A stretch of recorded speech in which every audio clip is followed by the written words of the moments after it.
And it's just got to be you. It's chaos and we're getting it. It is what it was. Episode 7, the interview, Fat Joe. Don't forget to smash that like button, leave a comment, share the video, and subscribe and follow me on Twitter and Instagram at 2chaos on Twitter and chaos718 on the gram. Gram.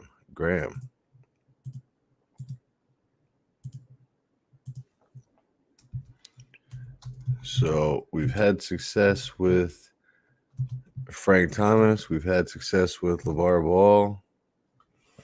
Now let's get it in. Let's get it popping like bacon in the pan. Let's share the screen so we can get to his channel. Perfect. Look at that.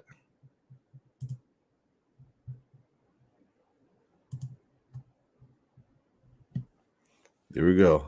Where you at, fella? Don't forget to smash that like button, leave a comment, share the video, and subscribe. And follow me on Twitter and Instagram. That's at 2chaos on Twitter and chaos718 on the gram.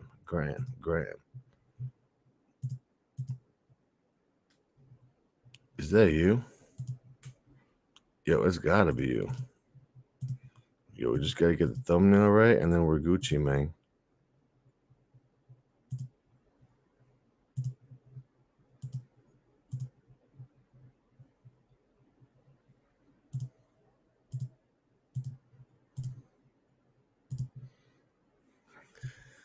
Is that you, or is that Hugh?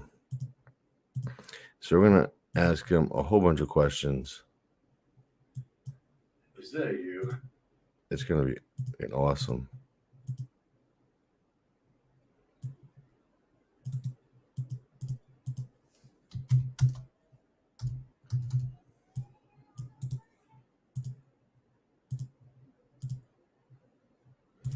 Yeah, let's share this out. Okay, I don't know why it's not letting me, but whatever. But here we are. Is that you? Perfect.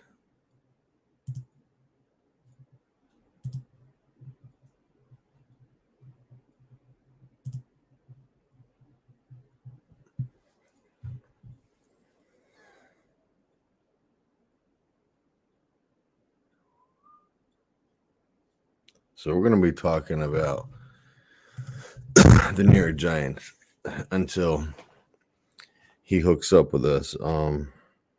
Just for me, 2-7 is not good enough. It's not going to get the job done.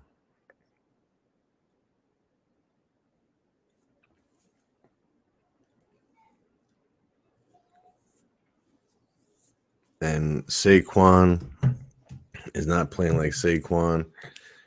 Daniel Jones is playing like, no one, because he wasn't even in the game. Like the past couple weeks, they had the third string quarterback. Like, come on, man. I'm just like blown away by the decisions the New York Giants staff are making. How can you possibly have 30-3? Okay, you hit 2 field goals in the last quarter. Like, what is that gonna do? You need touchdowns. Oh, you had the touchdown with the failed 2-point conversion. Sorry. But I mean, break it down. I'm not making it up. These are the metrics. These are the stats. These are the things that we're talking about, which makes no sense to people that do know. New York Giant football is predominantly run up the gut. They don't want to do the long bomb and all this and that, but they got the tools. They got the people that can go long. So for me personally, this year is a bust. Better luck next year. And there's nothing else you can say about that. They have to rebuild. They got to be better, but that's not good enough, man. Yo, that's not good enough.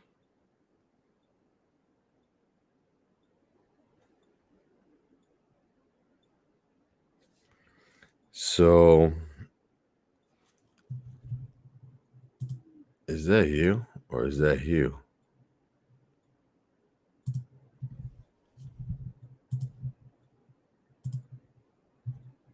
Join up. Okay. Until then, we're talking about the New York Giants.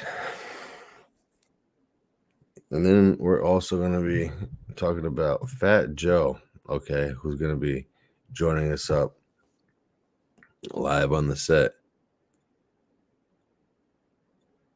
Hey, what's up? Appreciate you. Hope you're doing well today. Welcome in.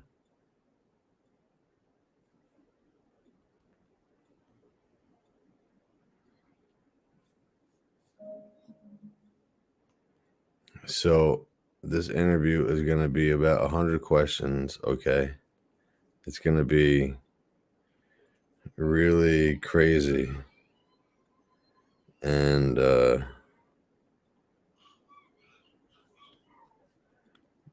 everyone's going to love it.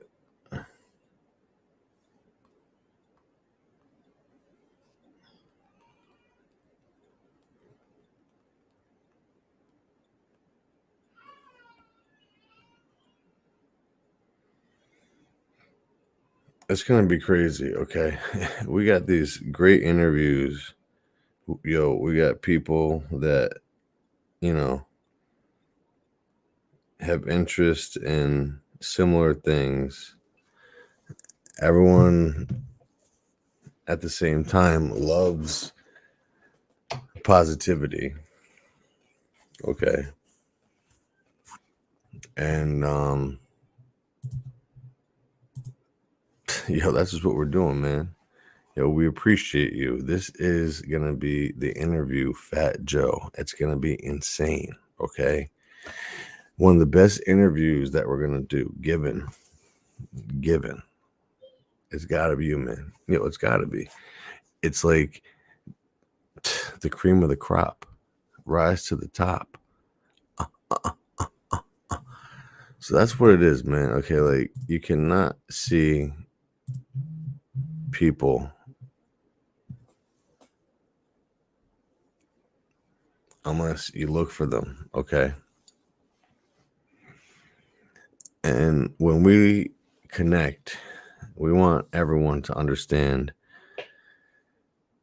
positivity, creativity, and loyalty. Those are three keys to life. I mean, obviously, the lock said money, power, respect. That's the key to life. That's also correct. When I'm looking at it, I'm like, yo, hey, you standing all alone with a pull up. Can you feel me? Welcome into the chat and thanks for being here. But like, how insane, okay? Like the New York Giants season, all right, it's been a disaster. Daniel Jones Daniel Jones. He hasn't even been good. He throws more picks than touchdowns, like Eli. I mean, right? Like this dude just most hated grower. Welcome in, fella. Appreciate you. 2 thumbs up. But yo, how the fuck you gonna have Saquon Barkley, who's the god? Like, what is going on there, man? I'm looking at you and I'm not even watching the game. I'm gonna turn that shit off and do something else. Fuck him. Does this guy have a moderator? No, he does not. But now he does. Welcome in. I see you, fella. Hit that like, hit that share. We're gonna be giving Fat Joe the interview shortly, man. That's a good dude over there. We're chilling. We give good vibes. He's over there in the cut. This is his channel. He's going to be joining up. Hit him up. He's almost at 1K. Can we possibly get him to 1K? That's a great question. That's an excellent question. That's a fantastic question. That's an excellent question for Reggie Spetsnaz. As soon as you yo, just click the link and join up, bro. And that's all. But what, yo, you always got to know what you don't know. Okay. It's the key to life. Yo, I'll tell you, yo, that dude Thibodeau on the Giants, number 5, the linebacker, he's moving. He's moving hard, man. Yo, Terror Squad is in the building. Terror Squad is in the building. What's up, T? What's up, baby? I see you over there. We're chilling, bro. All you gotta do is just click that link right there and get connected. It's just gotta be you, man. We're chilling. Yo, we're chilling, man. It's New York. Yo, what's up, bro? What's going on, man? What's Yo, up, what up, dude? bro? What's good, bro? Yeah, I got my giant shit right there. I could sit right here. See my Yo, giant so stuff. disappointed. Like, so disappointed, bro. But yo, thanks for taking the time to come chill, man. You already know, bro. Had to come through, show some love, man. What's good? How's everything going? Chaos, how you feeling? How's the family and everything?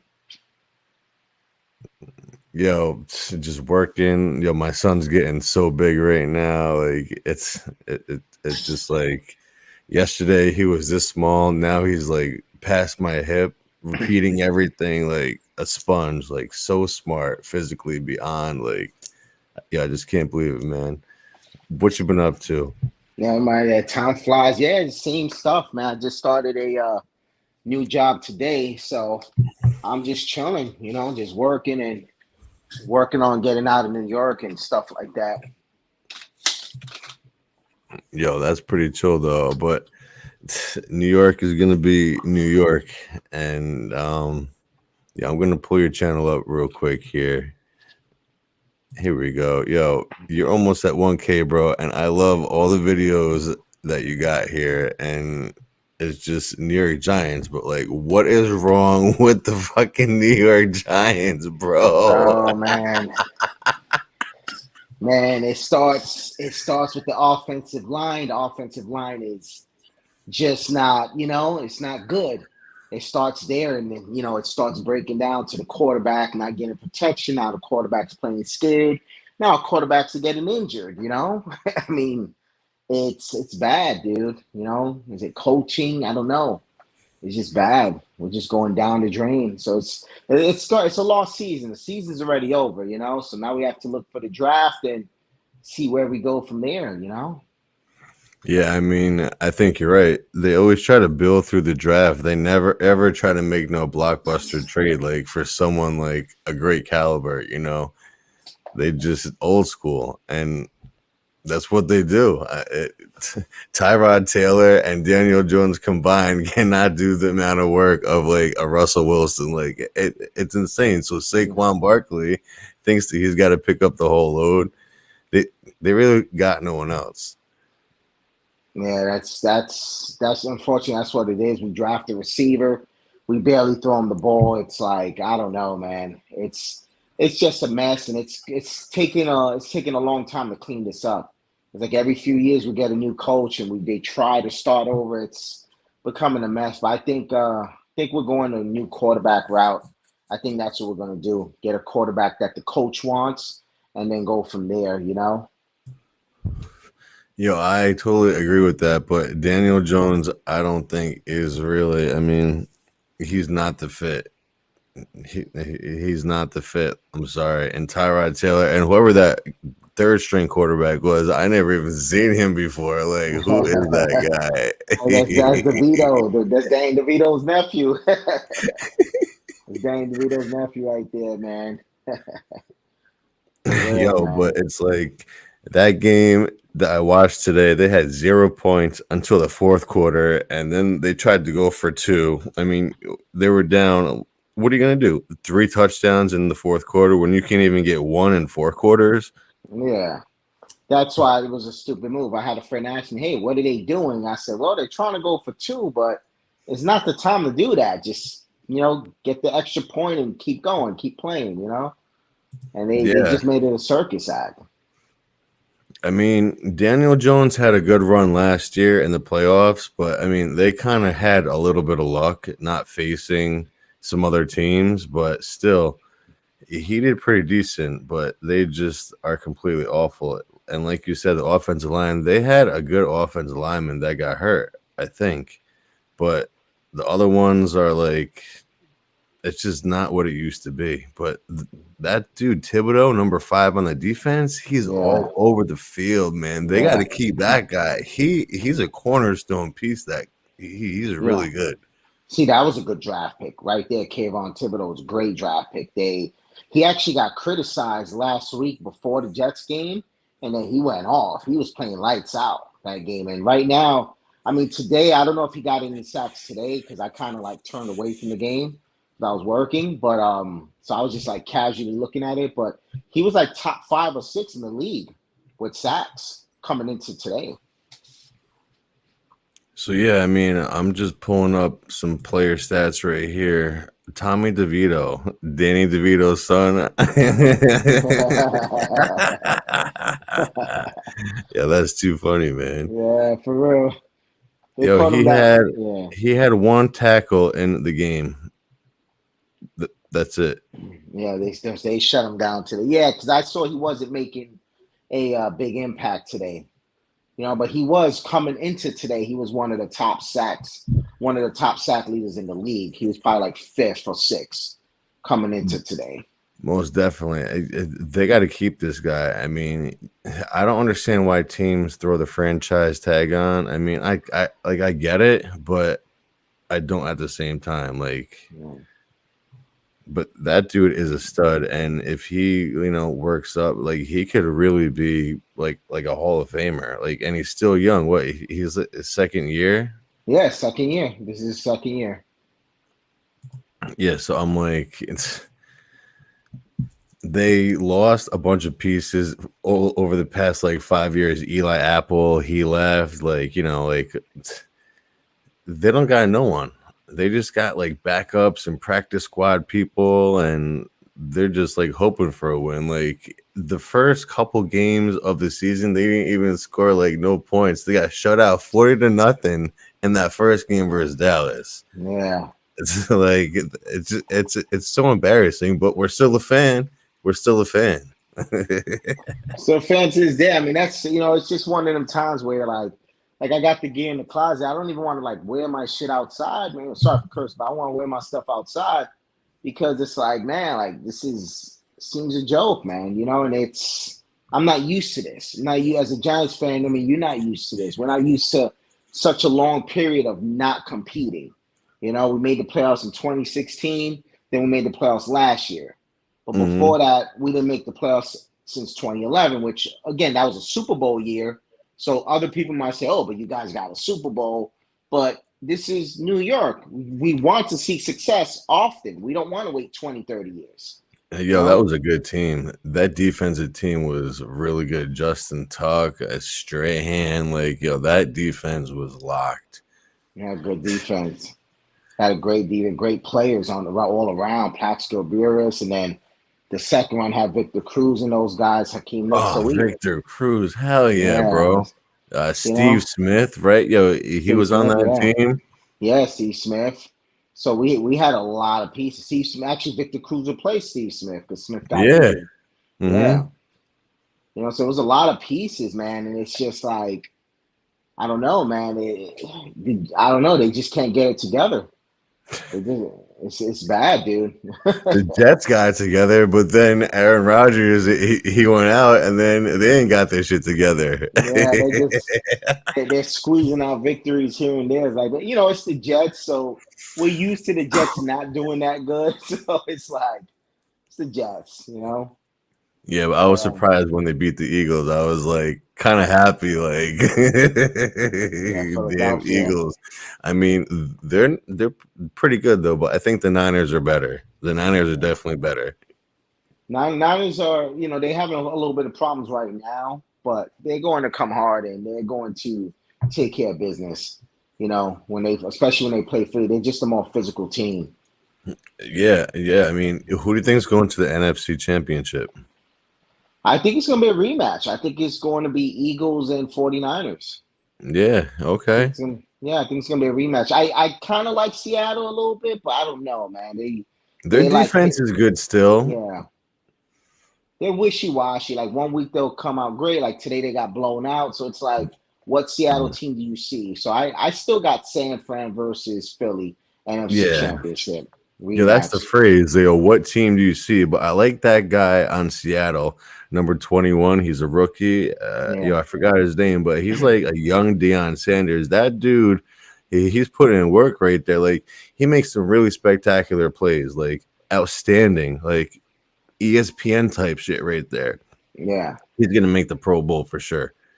No, he's killing it. Yeah, he's a young dude too. So Pete Carroll knows how to pick him. Pete Carroll's been there forever. That's another thing, the coaching. Seahawks had the same coach for a long time.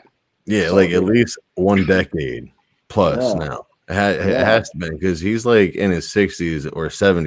He's like 75 years old, I think, right? yeah. He's older. Yeah, he's definitely an older dude. And he's pretty much from here. He's retired. He's not going anywhere else from here. He's did what he had to do. That guy's been there from earlier days with Marshawn Lynch to now. Russell Westbrook. Now he has Geno Smith and these younger guys, and he's there doing this thing. And I think that's another part with teams. They don't give the coaches enough time. The coach starts losing, they want to throw him out. Sometimes you gotta give the coaches time to rebuild something. Like, hey, I want this guy, I want this guy. And I think the Giants are just getting desperate. So we're going through a new coach every 2-3 years, and that's another problem. Yeah, I mean, Dan Reeves, Jim Fossil, Bill Parcells, like those coaches, like how many, like you could name like on your hands and toes how many coaches that this goddamn team has gone through over the years. Like it's crazy. Yeah. They don't have just like like a Jerry Sloan of the Utah Jazz in the NBA that was there forever, or like Eric Spoelstra in the Heat right now. Like they don't have that. They don't have They're, that. Yeah, I forgot Spoelstra. Their coach is decent. Like I like their coach. Like he's kind of down to no bullshit. But if they commit, then they commit for like a short term, and they fire the coach and start over. Oh, it's the coach's fault. Or they started like from upstairs a couple years ago. They were like, no, we got to branch down. But the only thing they got out of it was Saquon Barkley, and he's on a couple-year contract now. And he was actually like he like franchise tagged, and then he was like, nah, I'm not doing that. And he was holding out on his contract or something. Yeah, you talking about Saquon, right? My bad, I got a call. Yeah. Yeah, Saquon, yeah, he was holding out. And I don't think he's giving the top effort, man. What do you think? You think Saquon's giving it all? Because for some reason, I feel like he's not giving it 100%. I mean, he did get hurt earlier in the season, but that Cardinals game, that was a comeback, but they shouldn't have even got themselves in that spot. I mean, they were down big, but that was a cool game. But if he played like that every single game in that second half, then they would be one of the top NFC teams. But they still really don't have, that slot player or like that tight end, like that Jeremy Shockey to go to, or like. They don't got that shit. Their tight end decent, but it's just not enough. It's not good enough. It's not good enough, man. Yeah, and it's sad because it's there was a lot of expectations and positive hope coming into the season. I mean, I was ready, man. I was so pumped up, and I thought this was going to be a breakout year. And then we go out Sunday night, first game, and just demolished. Tanked it. Yeah, like I was shocked. Like I'm like, are you serious? Like every possession, it was like a punt or a turnover or like, what am I watching? Like, what am I watching? And then it's just like, you know what the outcome is going to be when there's less than 5 minutes. So what do? You just turn the shit off. yeah, you already know. I mean, that thing was over in the first quarter. First quarter, I'm like, I had friends at the game. They were Cowboy fans, and they were just letting me have it. I just turned my phone off after a while. They were letting me have it, man. They're like, "We in your stadium, man." And I'm like, "Well, it's nothing I can do. I'm not on the field with the team, But, yeah, that was insane. I mean, over the years, those two Super Bowls and what it was like 08, 09 and 2010, 2011. And then knocked off the Patriots both of those times. Tom Brady. I mean, you got those great players of all time, like Carl Banks and Lawrence Taylor and like all those teams, but like collectively, what team is the best? Like what year team Giants is the best, do you think? Well, you have to say the '86 Giants because they were the most dominant. Mm, Blew out John Elway and the Broncos in the Super. They blew them out the water. mm. Hell You yeah. know, so they're the most dominant Giants team. But I think my favorite team was the 2011 team Mm. because there was so many cool pieces there. Oh, definitely. Yeah, like Yeah, there was like different personalities, like everyone was meshed together, it was chemistry. Hell yeah. yeah. So even though they didn't dominate like the '86 team, that team could beat anybody. I mean, they could throw the ball to Victor Cruz or they could run it with Brandon Jacobs. You Mario know, Manningham, Manningham. You know, David Tyree, right? He was on that yeah. team still. Tyree was on the first team, Oh, the first the team, early, right? That's yeah, right. yeah. But that's what I'm saying. We went through like two eras where we had all these pieces. We had the running backs, we had the receivers. Eli Hmm. Manning was there. I mean, it was great. We had Strahan, and then we had Tuck. Always had OC. It was great, man. Those are good times. Oh my Those are God, just good OC, I times. forgot about him. And then JPP, like those four JVP, up yeah, front, man. Like, dude, that was like their defense was number one. yeah. We were top team. We were top defense. We brought pressure to quarterbacks. Nobody wanted to play the Giants. Quarterbacks were scared for their life. They Yeah, said, they "We played stop the this," you know. Yeah. yeah, they played the 49ers in the NFC Championship game against Colin Kaepernick, right? And then it Yeah. was like I vaguely remember it was like, yo, what happened in the second half there? Do you remember? Yeah, I remember. We kicked them the ball, and their kick returner he touched the ball but didn't pick it up.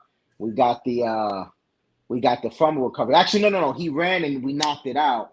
That's how we got the field goal to win the game. But bro, that was a rough game. Eli Manning That's got right. sacked. Dude, Hmm. they beat the crap out of Eli Manning. He was getting hit all day, bro.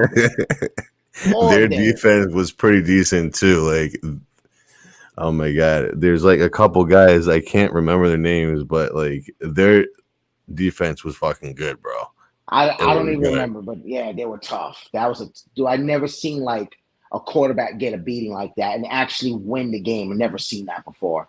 No, hell no. And Eli don't run. Like he was straight in the pocket like the whole game. Maybe he ran once or tried to, but Yeah, insane. Like, and yeah, then the field goal to win, like you knew it was gonna happen. Like just yeah. wait until the time expires and that's That's it. We got it. this. Right, we're going to the freaking Super Bowl, man. Let's go. Let's go. And you know what's crazy? I don't know if you remember the beginning of the game. They went up 14 zip early. The Niners went up 14 zip on us really fast. Oh yeah, So, that I do remember. Yeah. Two so two quick scores. They were up, all the momentum going. Yeah, hell yeah, yeah. so we had to really claw our way back in, and we Giants did it, man. Honestly, that's one of my favorite games ever, man. Just because we survived and we won, Oh you hell know. yeah. Yo, do you remember the game against the Atlanta Falcons in the first round of the playoffs? I think it was that running year, and they held them to 2 points, right? It was Yeah, like it was, they got a safety on the Giants, but they just killed Matt Ryan. It was like 30-2 or something like that. yeah, we destroyed them. They didn't do nothing. They were going for it on fourth down, and we were stopping them. Let's look We that were, up right now. yeah. I know we left them on 2 points. That was in Giant Stadium. Well, MetLife. I always call it Giant Stadium, but it was at MetLife. That was a good one. Yeah, Giant Stadium in East Rutherford. Like that's what I know best because that's where I went to all the games as a kid, like Giants, Cowboys, and Giants, Falcons, 2011 playoffs. Right, that was 2011. Yeah, it Yeah, was yeah, yeah. 24 to 2. There we go. See, Yeah, yeah, they left them on two. I remember that was a good game. Well, it was good for us, not for them. That was yeah, here it good. is. Look, okay, 24 to 2. Here's the Yeah. stats right here. Wow. That's the good times. Yeah, I mean, like all those players, Hakeem Nicks, Lawrence Tynes, like he was a good kicker. Okay, I mean, Jacobs was a beast. Yeah, I love That's just Jacobs. insane stats. Like Eli Manning was better than like Tom Brady. He was better than Tom Brady that year. Yeah, we beat them twice because we beat them in the season and in the Super Bowl. You know, not Uh many huh. people can say that. You beat Tom Oh Brady yeah, twice in a that's year. right. They played in the Yeah, season too. Yeah, you're right yeah, about that. Yep. yeah. Mm-hmm.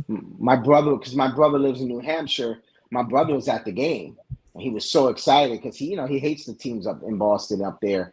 So yeah, because he's from New York, so he moved up there, and yeah, my brother was excited. I still remember we went up there and won, and then to beat them again in the Super Bowl, it's like that's something you don't see often. That's why that will always be like my personal favorite team Yeah, because they because were unbeaten. They were unbeaten the whole season. That's the special shit. Like they didn't have one loss.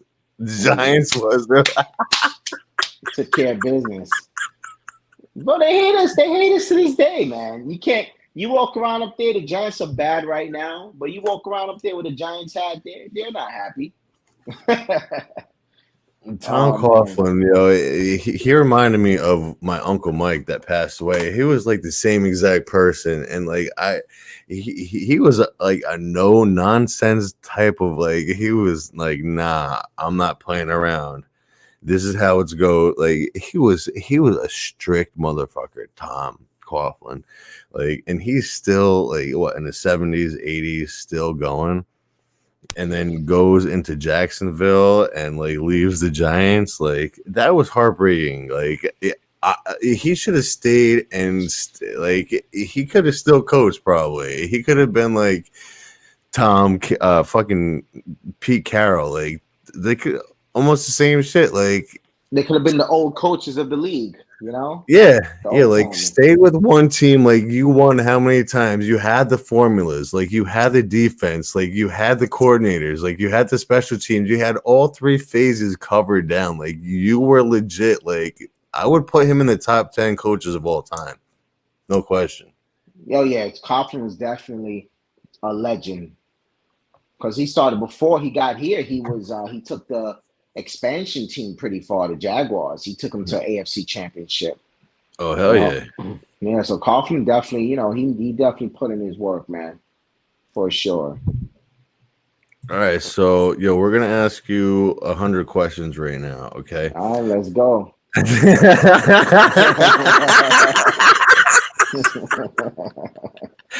Ice Cube or DMX?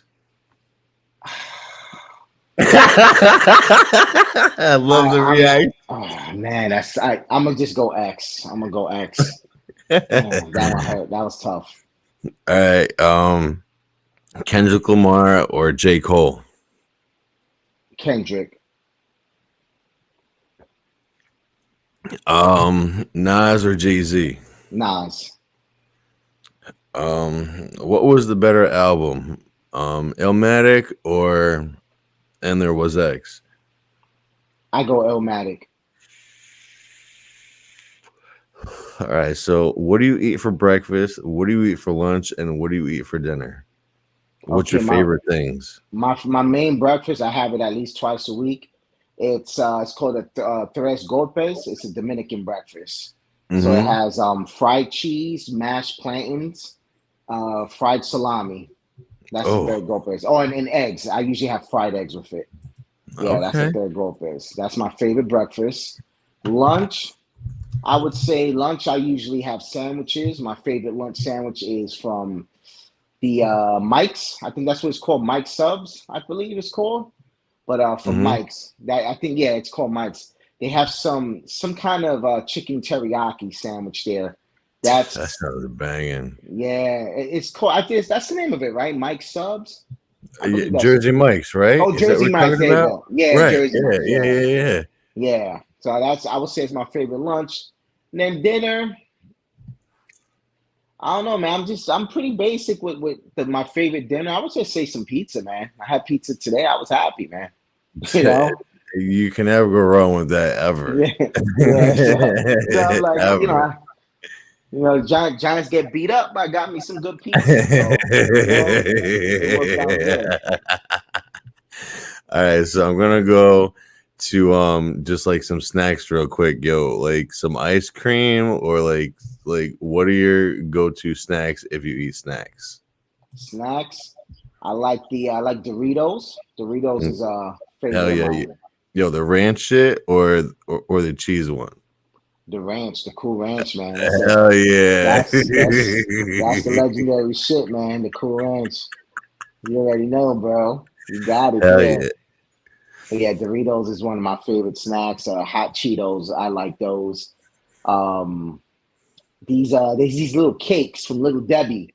That little freaking Little Debbie cakes. They're like these little rectangle donut cakes. They're cakes, but they're made like a donut. I like those things too, and they're glazed. Oh yeah, I know what you're talking about. I know what you're Yeah, talking about. yeah, those that's a good snack too. Yo, Yeah. I heard sometimes people take Doritos and they crumple them up and they put them like on chicken, like as like a breading or some shit, or like a taco salad of some type. Like I'm so into food and all that. Like Mhm. I love the creations behind it. Like I'm looking for it. I'm waiting to taste it. Like, what do you think about all that stuff? I think it's good. I need to start trying this stuff because it looks really good. Like I seen especially some mukbang channels. They've made literally, like you said, fried chicken meals with using hot Cheetos and maybe another chip as a seasoning, like as a coating for like as breading, sorry, as a breading, and then they fry it and they just start eating away, man. I mean, looks good. Yeah, Some I mean, like, do you use like a air fryer or like a deep fryer? I use both. I do use both for fried chicken. I like to keep it traditional. Put the oil in the pot, and I'll fry my chicken like that, breaded. But if it's not breaded, I use the air fryer a lot. Like Do you for boil it first and then do it, or no? the chicken. Yeah. No, no, I do the chicken. I cook the whole thing in the air fryer. Yeah, Okay. Okay. Yeah. yeah, It's like super quick. It's easy. It's like yeah. no mess, no nothing. No, nothing, dude. Everything's right there. Just clean it and keep it moving. Okay. Yo. So Dr. Dre or Snoop Dogg, Snoop, a Lil Wayne or Drake, Lil Wayne. Future or Post Malone. Oh, man. I only for the pimping aspect I go future. You gotta be big pimping, so you gotta go future. Damn, that's a hard one. Okay. Ludacris or Kanye West. Yay, I go with yay. Um. Let's see. 50 Cent or LL Cool J. 50. 50? Okay. Yeah, Little Kim or Nicki Minaj? Lil Kim. Cardi B or Missy Elliott? I'm sorry, Cardi. I gotta go Missy, man. I'm sorry, Cardi. I gotta go Missy. Missy's a legend. Missy's a legend, man. Damn, that's a tough one, bro. I gotta Okay. go Missy though. Yo, Redman or Method Man? Oh man. I'm a fan of the Woo. I gotta go Meth. I gotta go Meth. Um, Biggie or Busta Rhymes? Oh, I'll go big. Gotta go big. Big Daddy Kane or Mos Def? Big Daddy Kane. KRS One or Ice T? KRS One. Run DMC or Pharrell?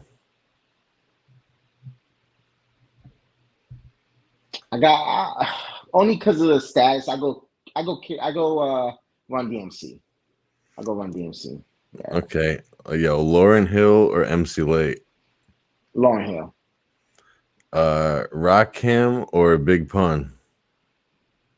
Sorry, I gotta go Big Pun, man. I know it's not the popular opinion, but I gotta go my brother Pun, man. Hell yeah, that's what I'm Um, talking about. sorry, Rakim.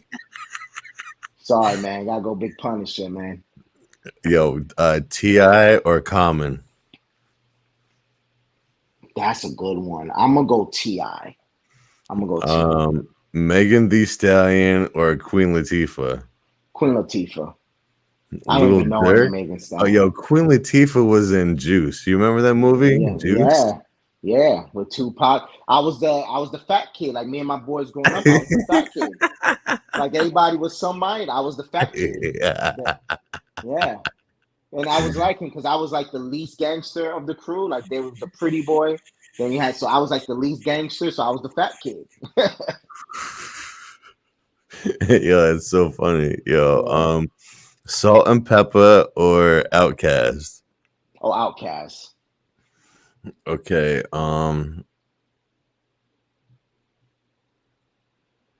Pitbull or Big Daddy Kane? Big Daddy King. Eminem or MGK? Eminem. What is your favorite your five favorite songs of all time? Five favorite songs of all time. That's a little tough, but number one, I'm gonna go with "Juicy" by Biggie. Number two, Juicy's number one. Number two, I'm gonna go with "One Mic" by Nas. Am I still here? Hell yeah, bro, you're Oh, okay, here. okay, okay. My bad. All right, Yeah, so I'm just number fucking two, around. yeah, yeah. All right, all right. So I'm going off the dome, but I know one and two is definitely "Juicy." One Mic by Nas. We're sticking rap or just music in general. What do Yeah, you say? yeah. In general, that's cool. Hell Um, yeah. okay, music in general. All right, so I got those two definitely up there. Yeah, one mic is that beat right there. It gives you That chills. yeah, that song hit me too. That song hit me. I'm gonna because I love hip hop. That's one of my main shit. But number three, I'm gonna go with Michael Jackson. I'm gonna go with Michael Jackson. "Wanna Be Starting Something." I love that joint, bro. Oh yeah, I that love yeah. that. There's something about that. Like wow, Bro, that I could beat, play that what? over and over and over. Hell yeah, I hell love that yeah. shit. Number four, uh, I'm going off songs I listen to all the time. Let's see. I know number five, but let me think. I'm trying to think of number four. Make sure I got number four. All right, number four. Those are good ones though. Yeah, yeah, because yeah, it's so much good music out there. At least older stuff. Yeah, not today. Not today. It's Yeah, like nah. it's hard. Yeah, today is fucking trash, bro. So I got MJ at number three. At number four, I'm actually gonna go with Casey and JoJo. Yo, I like them. I like Yeah, them. the love song, "All My Life." I'm gonna go with that at number four. I think it's a really nice. It's soft, it's R&B, but it's a nice song. And then number five, I gotta stay hip hop. Wu-Tang Clan, "Triumph." Oh, dude, that's an L joint right there. No I question. Like that joint is sick. That might be the most played song of my life, possibly. Like every single one of the members in the group like had solo shits that were fucking dope. Like no group had that. Nobody. Bro, even Master Killer, bro. Hmm. Master Killer is basically the weakest member, right? Master Killer or You God, you could pull up their first albums, and shoot, Master Killer did a few albums that I'm like, yo, I'm mad I missed out on this. Yeah, because Master Killer's from Brooklyn, and he could spit. He could really Yeah. spit. It's just that Hmm. his stuff came out at when the South was running music, so it's like his shit probably went under the radar, even for myself. But Master Killer got some heat. So the whole Wu Tang, bro, like legit one of the best rap groups ever. Yeah, yeah. So like if you had to break that down, like each in Method Man, he was crazy, RZA, like he was crazy, Raekwon, but who is the best out of the Wu-Tang, do you think? It was always tough. It was always tough for me because I went through like phases. But the biggest phase, and to this day, my favorite phase I say is Ghostface Killer to me. Yeah, man, Ghostface. he's really dropping some dimes there. Like he was really like And Cat, you see the longevity where longevity wise, he probably has the most consistency. Well, not he does have the most. Like longevity wise, he's still, he can still spit. But Ghostface, I love Raekwon and Method Man a lot too. Their first albums were like special, but Ghostface, even my style, I have a lot of his style and everything, bro. Like Ghostface, definitely that was my guy. That Yeah, was my like guy from the he Wolf. been saying some like real slick shit. Like,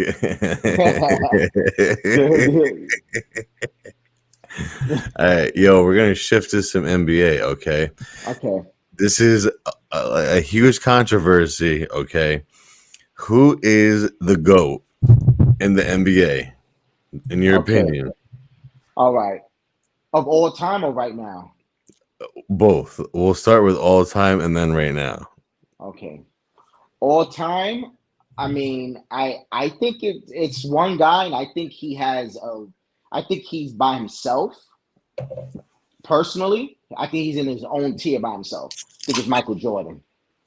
6-0 in the finals, 6 MVPs. I mean, scoring titles, defensive player, just Dunk contest. yeah. I mean, LeBron was a no dunk. Kobe was. He won. I Okay. mean, you can put Kobe in the same tier, but he's like 1B and Mike is Yeah. 1A.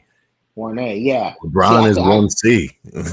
yeah, that's what I'm saying. Like LeBron was great though. I've seen more LeBron because I've seen him since day one. I'm I'm a LeBron fan, not a fan Hmm. of his teams, but I've always been a fan of LeBron, except the Heat because I always hated the Heat. So I hated that move. I was always Definitely. That was me personally, but as a player, I still, that's already behind. So I don't look too much at that era of LeBron, but I think LeBron is one of the best ever. I think he's definitely top five. Um, Definitely. yeah, but I think Michael Jones is by himself. Kobe's really because the thing with Kobe, he learned things from some of the best. Like he learned things from Hakeem. He learned things from other people, and it's like Kobe's game was just on a different level. But I just think Jordan was just a stone cold killer, man. Yeah, Michael like there was Jordan. nothing that you can do, like no defensive scheme, no one-on-one matchup. Like he was just getting it, and there was nothing. Like he was eating his cake too, like straight up. Like, and he was feeding you, like telling people before the game, yeah, I'll bet you like a couple $100. I'm gonna get like 40 on the game, and then he bet those people the money, and he dropped him 40. Like and he's looking for the money to pay up. Where's the money? Man, where's the money? Where's the money, man? Dude, back then the NBA was almost like the NFL, bro. People were getting clothesline, driving to the hole, and that's what Jordan had to play against. Getting elbowed in the ribs and still dropping 34. The guy averaged almost 40 points a game one season. You Yeah, know, straight up, yeah. but he toned down his scoring to help the team get better, and that's how they won. Yo, You who's know, got the better handles, Kyrie Irving or Trey Young? I think Kyrie, man. I think Yeah, Kyrie's nasty, bro. yeah. I mean, he can really shoot, but at the same time, I mean, I don't think Trey Young is not fully developed yet. Yeah, He could hit the long ball better. He could definitely stroke it from there. But as far as like inside handling and full control to the rim and finish, it's definitely Kyrie Irving. Yeah, definitely. yeah, yeah. Facts. I'll say this though. If I was starting a team, I would go Trey Young first. If I Oh, was starting a definitely. team, yeah, He's he's younger. younger. Yeah, Hmm. and he could give me more points. But Kyrie, man, gotta go Kyrie. Yeah, what are your thoughts about Victor Wembanyama and the San Antonio Spurs and their hot start right now? I think we're about to see something special. Definitely. I think this is going to be something really special, and I think it's going to bring basketball back to basketball and not a 3 point contest every game. No disrespect to the Warriors and Steve Kerr's style and all the other shooters, but I think what the Spurs are about to bring back, and they've always been that pure basketball team. They were never about the flash. They were about playing basketball. And I Hmm. think we're about to see that, dude, because I'm seeing amazing stuff. And like, man, good kudos to the Spurs fans, you know? Yeah, it's like really something special since Tony Parker, Ginobili, Duncan, like all those guys, obviously like those Hall of Famers. But do you think he's gonna stay a Spur? Yeah. I don't think they let him walk. That's one of those organizations that just do it. Yo, what's up? Just chilling. What's up, man? Terror Squad. Terror Squad.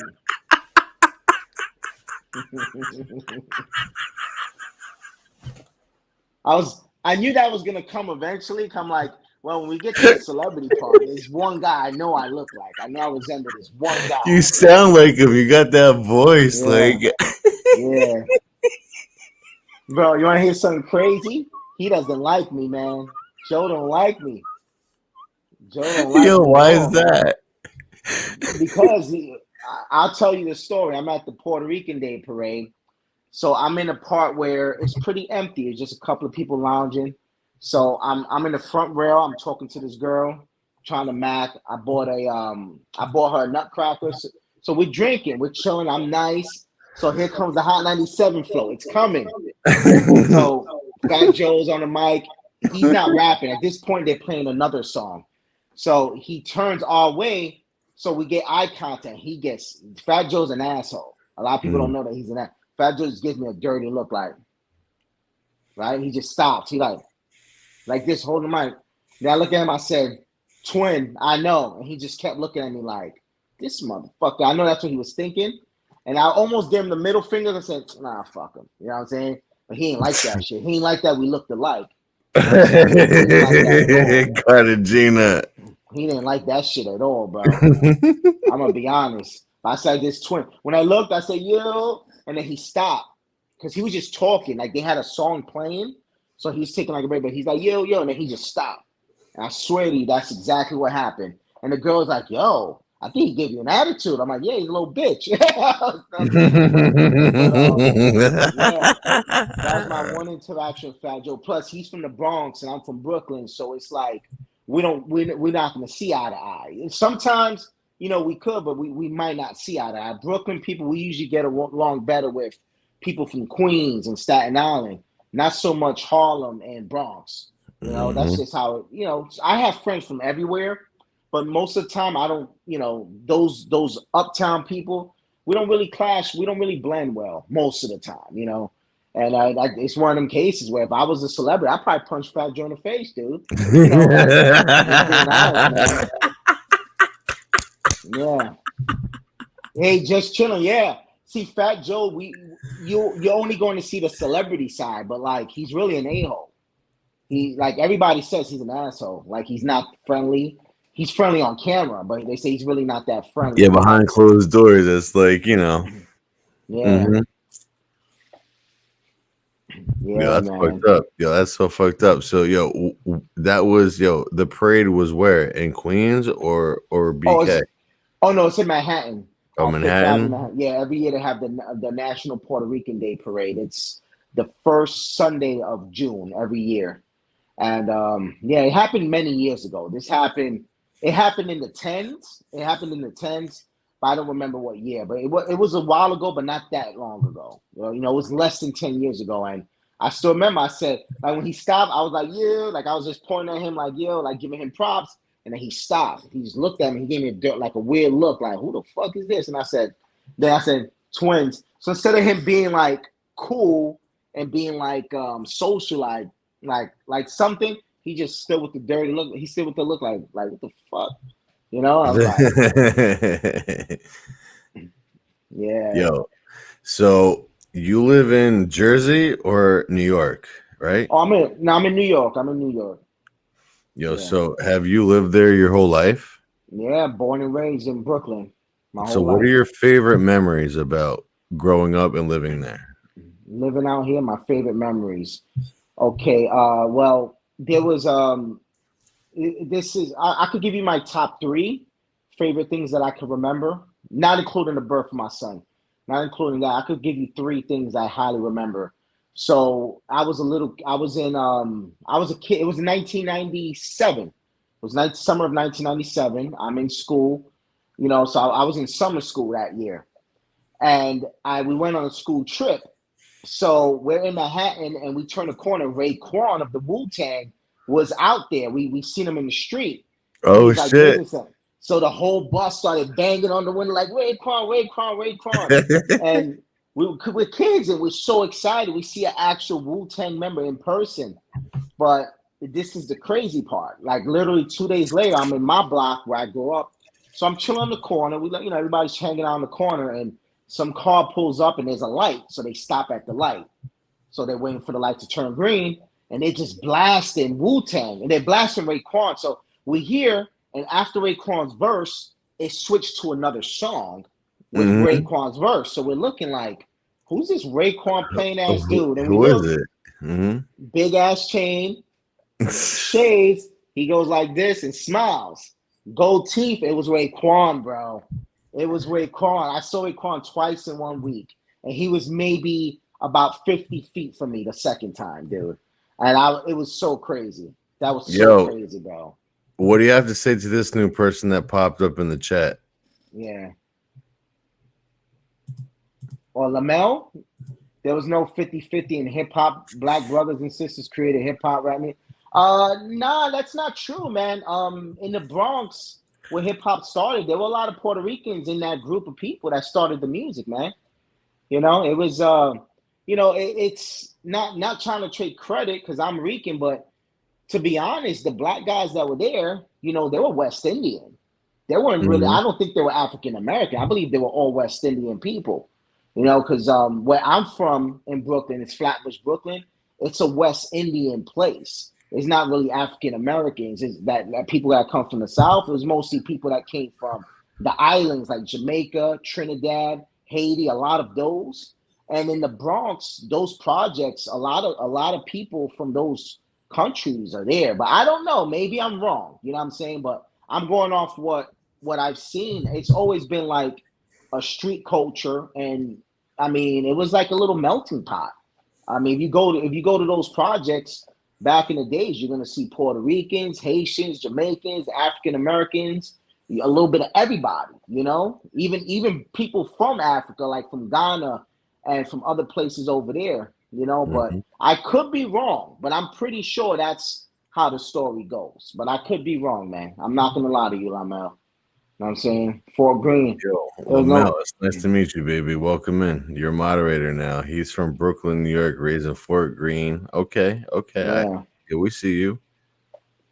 There's no Caribbean influence in our music. I don't know, man. I don't know. I mean, KRS-One. You know what I'm saying? KRS-One. Definite. I mean, what else is there? There's definitely a couple other, but that's the number one that comes to mind. Yeah, KRS-One. He's one of the old school heads. Again, because remember, Biggie came in the 90s.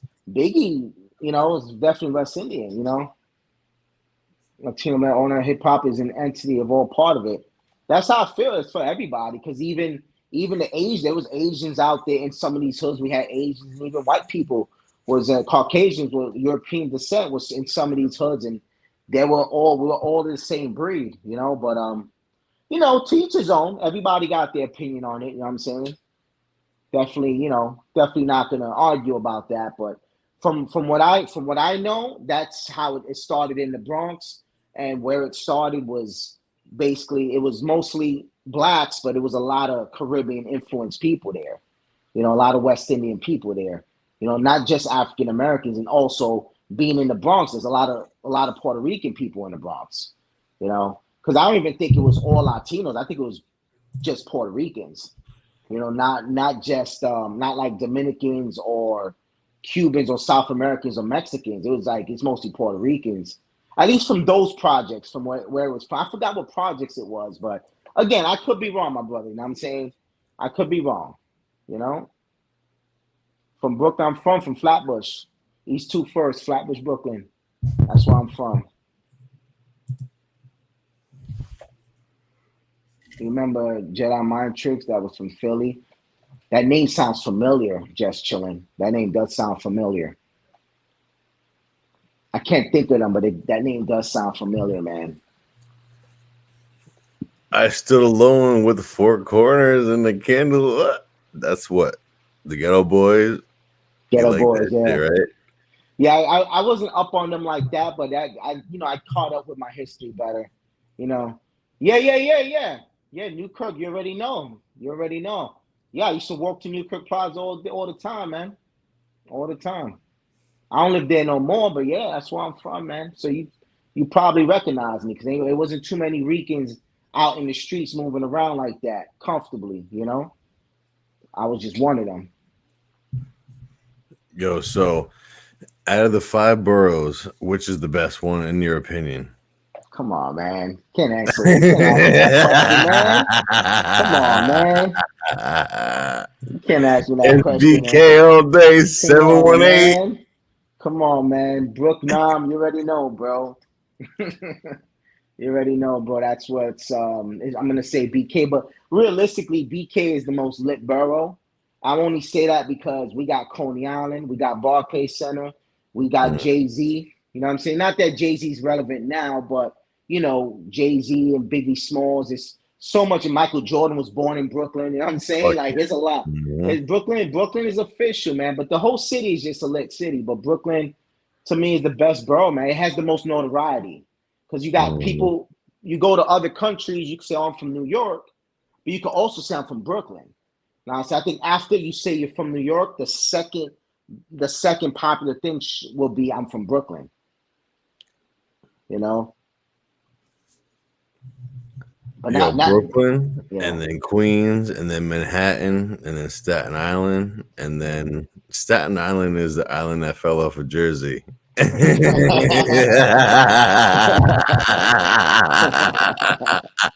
Poor Staten Island, bro.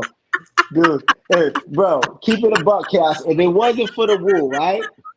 If it wasn't for the wool, would anybody rep Staten Island, man? Staten to the fullest. Yeah, Staten Island. The Bronx sandwich fish box, yeah. Yeah. All right, yo. So we're gonna move on, yo. Freestyle rappers. You got Cassidy. You got like all these people. Yo, who your freestyle rappers that you listen to? Well, Cass is my man's, man. I fucks with Fuck Cass yeah. heavy. Hmm. So after Cass, let's go after Cass because I'm always gonna be biased to Cass. Hell yeah. But you know, but Mook after Cass, I got Murder Mook was a beast. Murder Mook was a Mhm. beast. There's this dude, the big dude. He's always fighting people. He's always fighting all the time. Big dude. I forgot his name. I like his style too. I like Mook. I like that big dude. He just always fighting people. You know what I'm saying? I don't know if you know what I'm talking about. He was out like 10 years ago, 10, 15 years, but he was always fighting all the time. He was in rap battles. He starts swinging. Diaz. I don't remember his name, dude, but he was always fighting people. But he was good. I just don't remember his name. But that was one of my dudes. Um, I like him and Murder Mook was probably my main guys. You know, Tito Puentes had a spot. Yeah, Tito Puentes had a really good restaurant in City Island. Yeah, facts.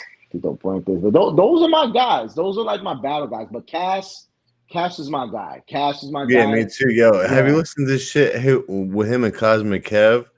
Like the 10-minute freestyles? No, I haven't heard that. Yo, dude, you No. gotta look this shit up. He's got 2. There's one that's like a little bit older, but there's one that's like a 10-minute freestyle. Like that is the shit you want to listen to. DJ Cosmic Kev, like it's like that's one of my top 2 cast freestyles of all time. It was the one. It was the what was that battle he was playing against that other guy? His name was not Diaz. It was fucking something else. It was something with a phone and bars. What the fuck was his name? I'm not sure. I'm not sure. But I'm definitely gonna look that up some more Cass. Cause I say that with the rap shit. I'm not in tune with the rap shit like I used to be. You know, I'll be honest. Yo, that's crazy. Yeah. Yo, so if you're gonna decide off of Nas's two songs of all time, you got One Mic is one, but what's the other? And then Tupac, his 2 songs. So what is Nas's other favorite song and Tupac's 2 for you? Okay. So One Mic, I already said One Mic. Nas' second song. Shit, Nas got bangers for days, bro. But I want to go something that he goes freaking hard. Like I think I might have to go. It Was Written on this one. The Message. The The Message on the legit. Message. On it, yeah. Because don't forget he shot at Biggie in that song too. There's one life, one love, so there can only be one king. I mean, yeah, I got it. Yeah, probably The Message, man, because that whole album, it was written is so underrated. It was written. Nas spit so much different shit on that album, but I think The Message might be my second favorite Nas track. I would say Ether, but the thing with Ether is it's a diss track, but it's like, and it was legendary for hip hop culture, but like it was just really a diss towards Jay and The Rock. So it's like, do I really want to put that above all of these bangers? I'm like, nah. But I'm gonna go with The Message. You know, just the way he starts, fake thug, no love. You get the slug, CB4, gusto. You luck though. You didn't know till I was drunk though. Freak, ain't the way he just started. The Yeah, Firm, baby. Yo, that album was dope too, man. Like AZ, like Jungle, like yo, that album was hot. yeah. Firm, the Firm. Dr. Dre produced. Dr. Dre produced a freaking album for East Coast rappers. Like that was crazy. But that was for Nas. For Pac, I mean, Pac has another. He's another one with a lot. I mean, I listen to How Do You Want It every day, every Hell single yeah. day. At least once a day, I listen to How Do You Want It with Josie, with Casey and JoJo, because that's just a player track. You play that, you like, you know, that's just something you know. Project Windows was fire. That's it. That was a fire track. Looking out of my project window, but with Pac, it's not How Do You Want It. Even though I listen to that every day, I gotta take it to the old Pac to Picture Me Rolling. I love Picture Me Rolling. Dude, the end of that song. I love when he's talking to all the people talking shit. Yeah. Picture Me Fuck you, Rolling, man. Clinton. Yeah. Picture Me Rolling's up there, bro. And then second song, honestly, Dear Mama. Dear Mama is next level. It's not gangster at all. He's talking to his mom, but that shit was just different. He's spitting, and that's the whole paint the picture. That Nas is great at painting a picture. Dear Mama painted a picture for everybody to understand. That was next level shit. Real, and it was a good song. It wasn't like a gangster song. It was a good song. So for the hip hop heads, oh, it's bad music. Dear Mama, great track. So that's probably my second favorite. Yo, who's a better storyteller, Biggie or Tupac, or Ice Cube out of the three? Ice Cube. I love Big. I gotta go. I might the have to storyteller, not lyricist and not cadence, not flow, but like the story, like what they're talking about. I mean, that's tough. Yeah, because Ice Cube got bangers too, man. I just haven't heard enough Ice Cube. That's my problem. I ain't hear enough of that. I mean, I was on that East Coast shit heavy. So unfortunately, I'm gonna have to put Cube out of that one. I gotta go with Pac with storytelling. That's deep. Pac. Hell yeah, that's deep. That's deep. Storytelling, because even as an MC, like I think Big was better, but Pac had more songs because he was out longer. Pac had more songs, you know. But Big, I think for Big, the little bit of music he made was just so top tier. And maybe it's an East Coast Brooklyn thing and the style thing, because Biggie's a dude gave me style. It's a short, fat kid that was always getting called ugly. Biggie made me feel like I could be handsome, you know? Like, yo, I could get girls, you know what I'm saying? I could get girls. You know, 'cause I had a girl literally tell me in my face, you're fat and ugly, and shit hurt my feelings. You know, you're a little kid, you like a girl, and she tells you that shit. That's not a good feeling. And here comes Biggie, like, heartthrob ever. Yeah. Well, peep it. Here comes Biggie, heartthrob ever, fat and ugly as ever. However, I stay coochie down to the south. I'm like, bro, Biggie gave a fat guy confidence. You know what I'm saying? You know? And you know what I'm saying? So maybe that's why I like Big more. And I cried when he died. I was a little kid. I cried. Fuck yeah. It was what? It was March 94, 96? 90, March 9th. It was March 9th, 97. 97, yeah. Yeah, 97. Yeah. Yeah, okay. 9th. So is it Puffy or Timberland? I'm gonna go Timberland, man. Puff got bangers, but I'm gonna go Timberland. Timberland, I think, does more of his own stuff, beats and lyrics. I go Timbo. Okay. Hold on. Yo, I fucking just forgot what I was gonna say, but Thank you, just changed salute, bro. I'm not You an asshole like Fat Joe. look just like him though.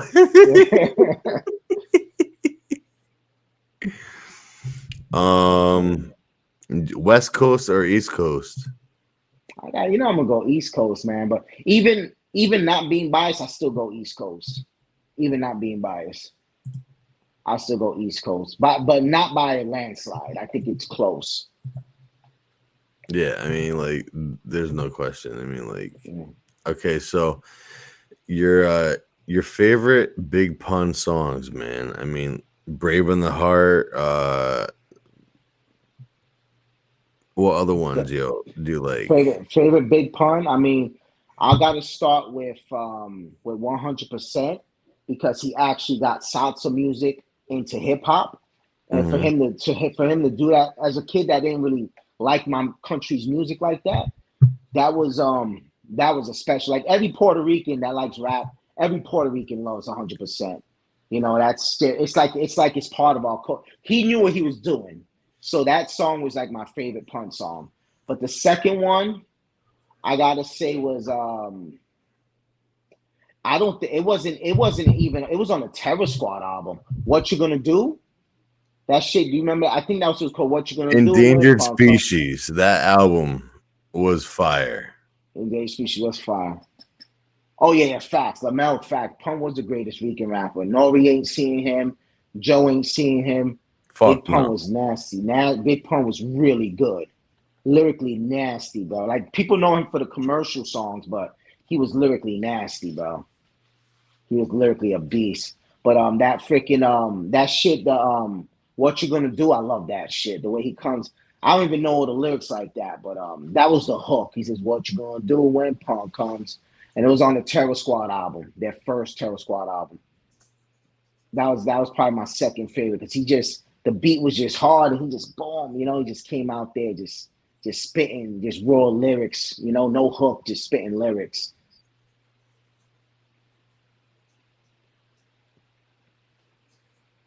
Yeah, so those are my two puns, 100% and what you're gonna do.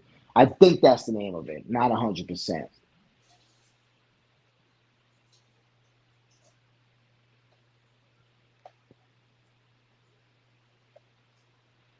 Yeah. All right, our next question about Pun, yo. Where were you when you found out that he died? Uh, I was either in school or I was in the crib with my boy making beats because I used to rap when I was little. So I was my boy Black. You know what I'm saying? He's real popular in my hood. He was making beats on the MTV Music Generator. Believe it or not, he was making beats. So I was either sitting with him when we because I always had technology. So I had a computer when not a lot of people had a computer in the hood. I had a computer, so we either saw it on the computer or I was in school, one of the two. Yeah, and I was like, oh shit. And they was like, yo, you better stop eating, fat boy, because a lot on my block they call me fat boy. Like, yo, you better stop eating, fat boy. You're gonna die like Pun. Like they, yeah, like they were joking, but they were serious at the same time, you know, because I had a habit of eating these. What I used to eat a lot from the Chinese are crab. I used to eat crab sticks with French fries a lot, like almost every other Ah, day. that sounds Yeah, lit. like everybody eat chicken wings. I want a crab stick. Like, give me the crab sticks. You know what I'm saying? I used to eat that with French fries like every other day. You know? Yo, so Fat Joe joints, I mean, like, what do you compare? So, like, I mean, Oh, the Fat men Joe. can't do it like late. Work the middle because it think yo, that song Yeah, is dope right there. Yo, that's what all. other Yeah, Fat Joe joints do you like? Fat Joe. I mean, I give you this. When Joe was first out, I was up on him. Mm-hmm. My man Steve. Shout out to my boy Steve. He lives in Florida. He put me on. He taught me how to listen to rap. You know, he taught me the difference between hearing rap and listening to the words, understand. He taught me. And when Joe's first album came out, we sat, listened to that shit together, man. We what you got to know, Joe, you got him, Joe, some shit like that. You know, like we was listening to that shit, Coogee Rap. You know, and fucking Joe was all right. Now I'm saying, but I think when Joe got commercial, he actually got better, in my opinion. But you know, so much more I thought was fire. I thought so much more. I think that's one of the hardest Fat Joe joints. There's so much more shit was hard. You know, that was hard. And what's another one that Fat Joe went off on? One of them shits in the Terror Squad out. Oh, the shit Twins. Lean Back. That was definitely a top 5 Joe joint. Lean Back. How did you make that? What were you thinking about when you made that? I'm like, yo, Fat Joe's about to be lit because Fat Joe wasn't that cool. Fat Joe was not that cool.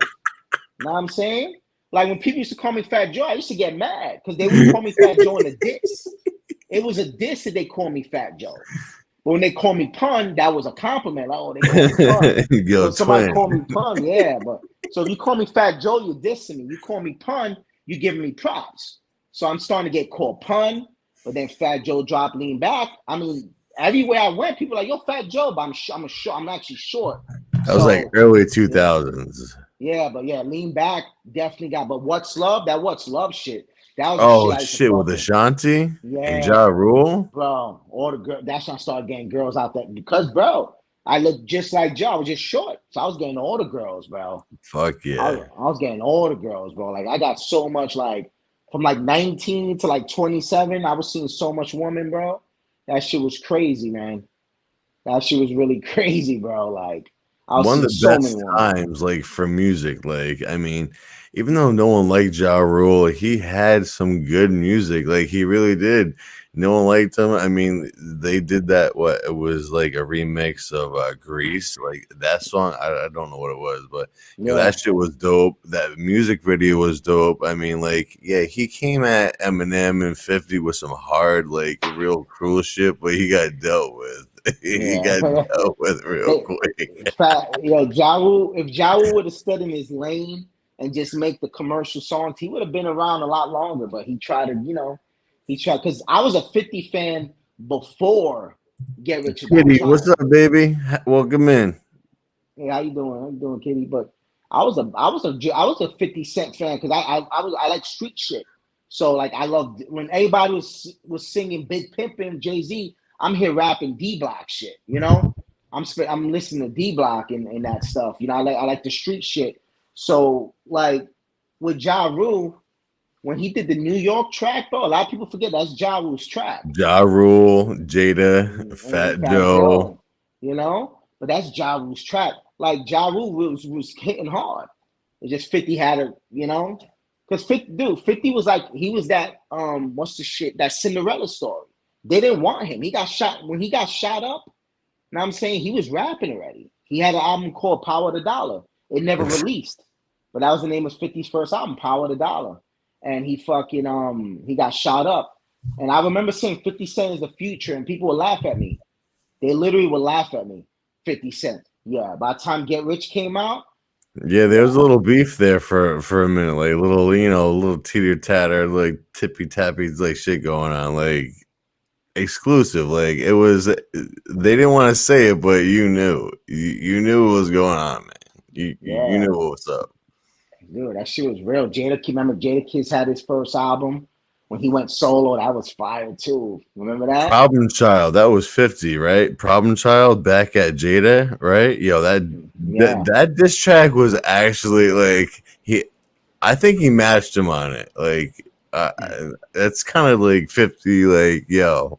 50 came at them, man. Even I Run New York, you know what I'm saying? I Run New York, you know what I'm saying?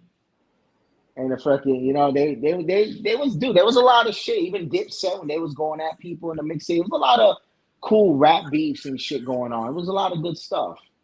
Yo, Kitty. Yo, do you know my friend over here, T? Yo, give him a sub. Yo, drop your link in the chat, everyone, and please sub each other up, man. Yo, he needs not that many more until 1K. She's got a lot of great people that she knows. And I've known her for a while, so I trust her. So, yo, you guys definitely should sub each other up, man. Wow, for sure. Appreciate you popping in. Yeah, because I got a few channels, but this channel, the Terror Belly channel, is my oldest channel, and it's just is New York Giants trash talk. I just talk Giants shit, I just trash talk, and that's all it is. But it's like it's my least successful channel of all my channels. It's my least Mhm. successful. So it would, yeah, I could definitely appreciate that. You guys want to see some Giants trash talk? I don't trash talk too much now, but I just talk football and pre-game and post-game. Hell yeah. Okay, so if you're going back to the 90s, are you picking the Beastie Boys or MC Hammer? Oh, Beastie Boys. I mean, Can you you name can't. three Yeah, Beastie Boys tracks? Beastie Boys. You got to fight to the right to party. I forgot the name of the song. I forgot the name of that track.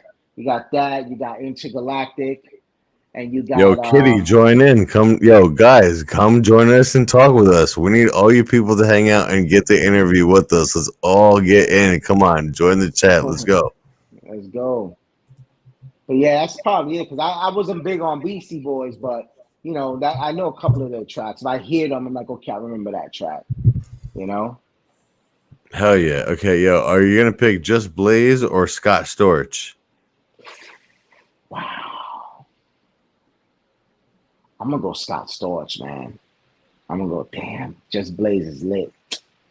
I'm gonna go Scott Storch for the money. He's gonna give you some real fire shit. Those top Do heavy hitter songs. yo, do you remember the Lyricist Lounge show?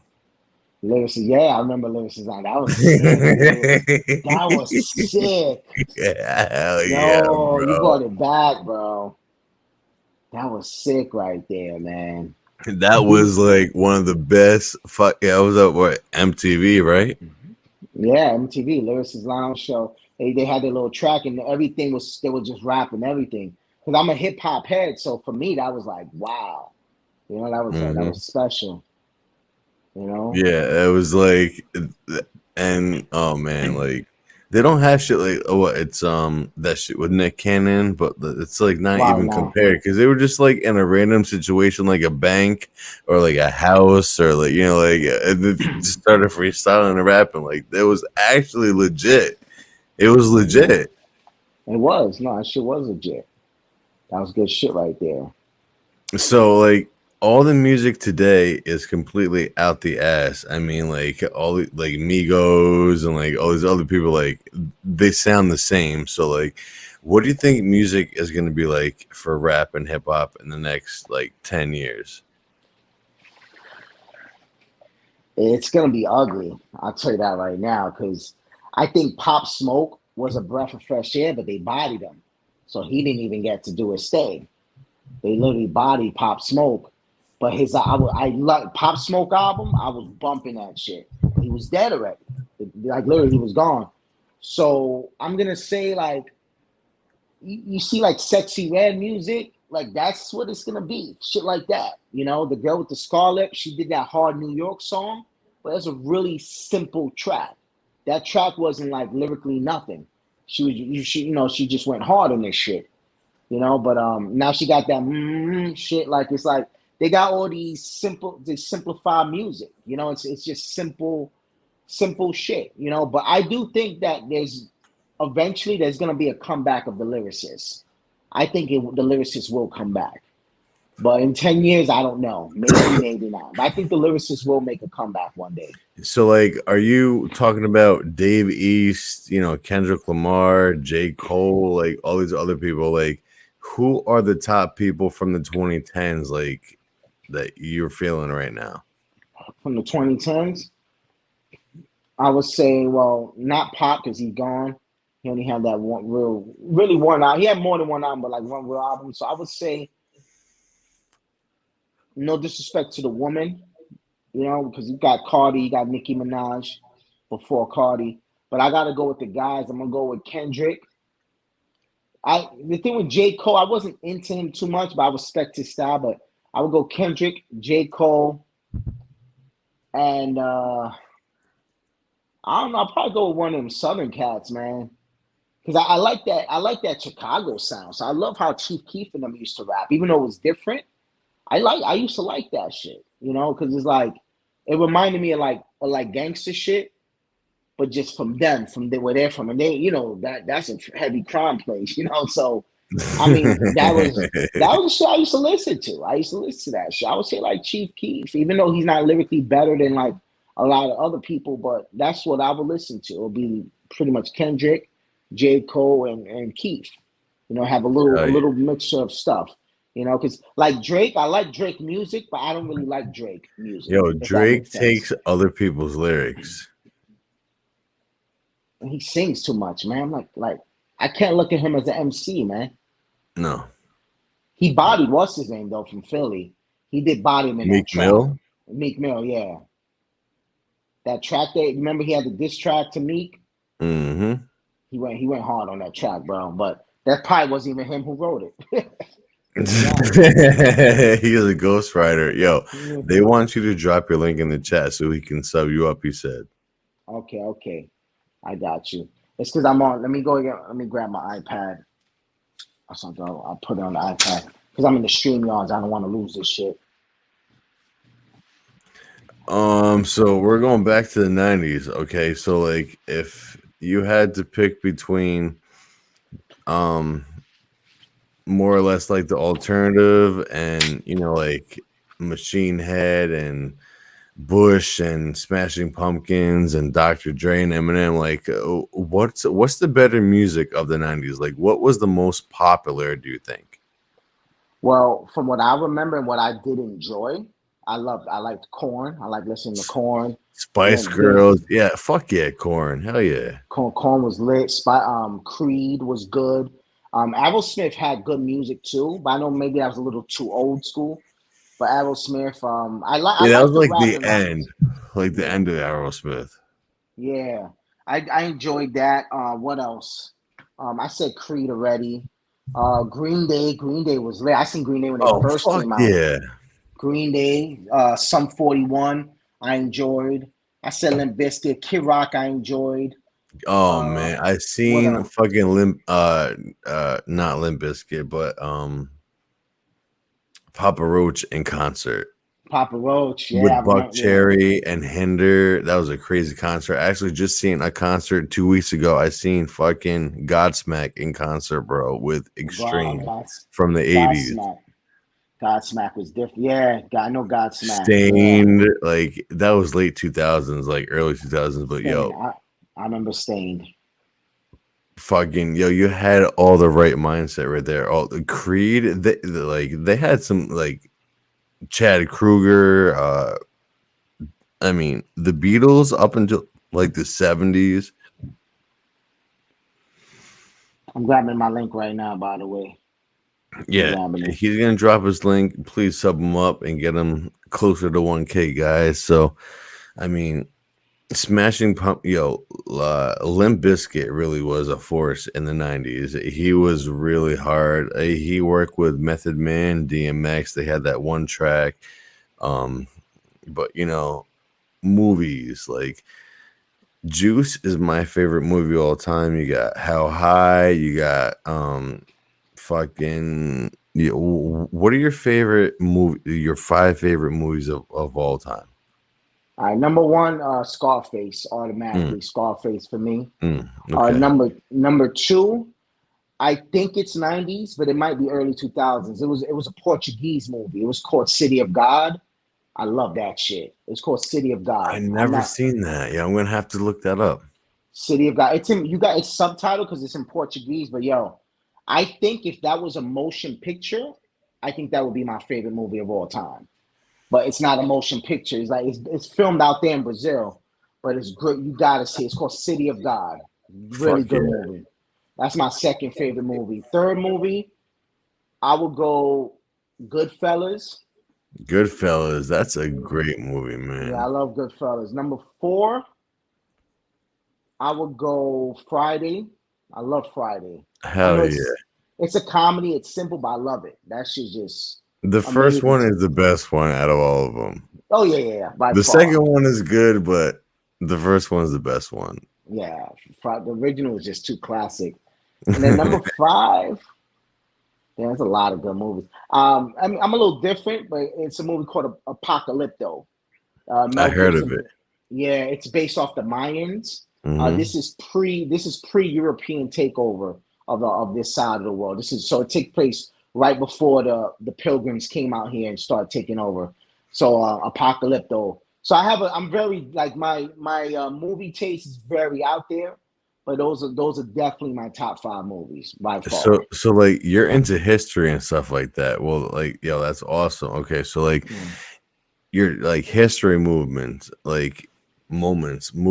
You know, like you got the Hindenburg crash, and you got the Titanic, you got the Twin Towers falling. Like your iconic moment in history. What is it? Iconic moment in history. I mean, it had to be because I've seen it. Like I've seen it happening. Had to be the Twin Towers. I was right there too. I seen it. Fuck yeah. I mean, like That you can't forget that shit. You that was cannot that. forget that shit. Like I'm thinking about it. I'm envisioning what I saw. Like that was different. But Tell me about that day. Describe that oh, day. oh, that day was wild. So at the time I was a stock boy at a pharmacy. That was my main job, right? So I skipped work. I was late to work on purpose. I went to my old high school to talk to girls. Then at that time the towers had dropped already. So okay, but I now remember how the day went. All right. So I'm with my bro. The one building was already hit. My boy came to my house. He like, yo, you see what happened? I'm like, yeah, what's going on? We're watching it on my TV. A next plane hit. They said another plane has hit. So we're like, yo. So my boy's like, yo, there's this dude, that dude Bin Laden. I didn't know who Bin Laden was at the time.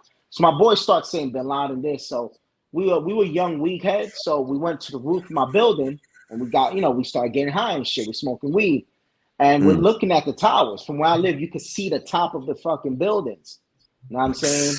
And bro, let me tell you, man, when the first one started falling, we're looking at it, we're watching the smoke, we're smoking, like, man, that's crazy. Because at first I thought it was like a little plane. I didn't know it was an aircraft plane. So when I Mm. figured out it was an aircraft, we're like, yo, this is crazy. But we didn't have smartphones. Like I had a sidekick. I'm pretty sure my phone was a sidekick at the Like time. a flip phone type shit. Yeah, little shit you flip it open. I'm pretty sure that was that was. I'm pretty sure that was my cell phone, the sidekick. So, bro, we're smoking, and dude, when the first one fell, like, bro, we looked at each other. I'm gonna show you. We just said like this, just like that. We high as fuck, like, yo, the tower fell, and that shit just fell straight down. We couldn't believe it, bro. Ran back to my crib, and we're on TV. We're looking at TV, and then the other one fell. Bro, we couldn't believe that shit. It was like, how this happened? Then I went to the school to go talk to girls. The school's dismissing everybody. So we're like, fuck. So I went to work that day, and I got to work a little late. They had held up my store because there were no cops, bro. There were no cops in the street. All the cops were in Manhattan doing whatever they were doing. There were no cops in the street, bro. No one. Right. No cops. This was literally like free for all. Drug dealers had their weed on like dumpsters. I mean, It was crime, weird. bro. Crime was all over the place, bro. There was crime, but people were still kind of behaving. The only crime that was really flourishing was the drug dealers. There's the first time drug dealers could come outside with all of their shit, like yo, selling their stuff because there were no cops around, bro. Mm-hmm. No cop. They shut down. Yeah, I heard about that. People had to walk from wherever they were. They had to walk home. So if you lived in Brooklyn and worked in the Bronx, you had to walk. There was Fuck yeah. no. Shoe It Leather was Express, man. That's it. There's no cabs. There's no bus. You got to fucking foot it. Your feet yeah. is moving. That shit was real, bro. That shit was really real. And I remember they held up the pharmacy I worked at, and we shut down. And I was just riding my bike around, and it was weird, man. And you know what's crazy? Fab, Fab album and Jay-Z's Blueprint album dropped that day. Ghetto Fabulous, Fab's first album, Are you and fucking Jay-Z's Blueprint. serious? Really? I swear to you, both albums dropped that day. And I had the CDs. I think I bought them like a day or two Crazy. before. Let me look it up. I'm gonna look it up Yo, on that's Apple Music. insane. That's insane. Dude, I still have my original copies because of them shits. But yeah, those albums dropped that day. But I had a record store I used to go to, and I used to get the CDs like a day or two early. what I'm saying? So I had the albums. I already had both albums. But yeah, I'll put up Ghetto Fabulous. That was the name of Fab's first album. That's And I mean, insane. September 11th, 2001. okay, let's see if I could get info about it. Because it does say 2001. I'm gonna click on it and see if I can find the history. I know somewhere I could find the history. Let's see. Let me put I'll just look up Jay-Z's album release date, the Blueprint release date. And yeah, bro, they came out that day. That was some wild shit, bro. That That was was some like wild shit. not expected. Like they planned that, but that was not planned. Like they did not expect it. You know what I'm saying? Like they had no idea that was about to happen. Can you see it? How It's Jay-Z. insane. September 11th, 2001, the Blueprint. Like that was the shit with R. Kelly. Like, oh, Kells, right? Like that was that No, shit, or that, no, that was no, the no. This second is the one. one that had this one had H to the Izzo. It Oh, had right, right, Take right. Yeah. Over, Mhm. Girls, Girls, Girls. All those tracks was on that. But yeah, that and Fab album they came out the same day, and the Towers dropped.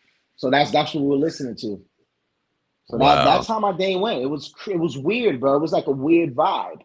You know what I'm Dude, saying? like that is crazy. Like that's huge. Like to know, like that's like cemented clearly. Like, holy I'm shit. I don't know how Fab and Jay don't, well, because Jay's big, so but I don't know how Fab doesn't like include that in his thing, because like that's something that is monumental. Your first album dropped on that crazy day, like that was wild, you know?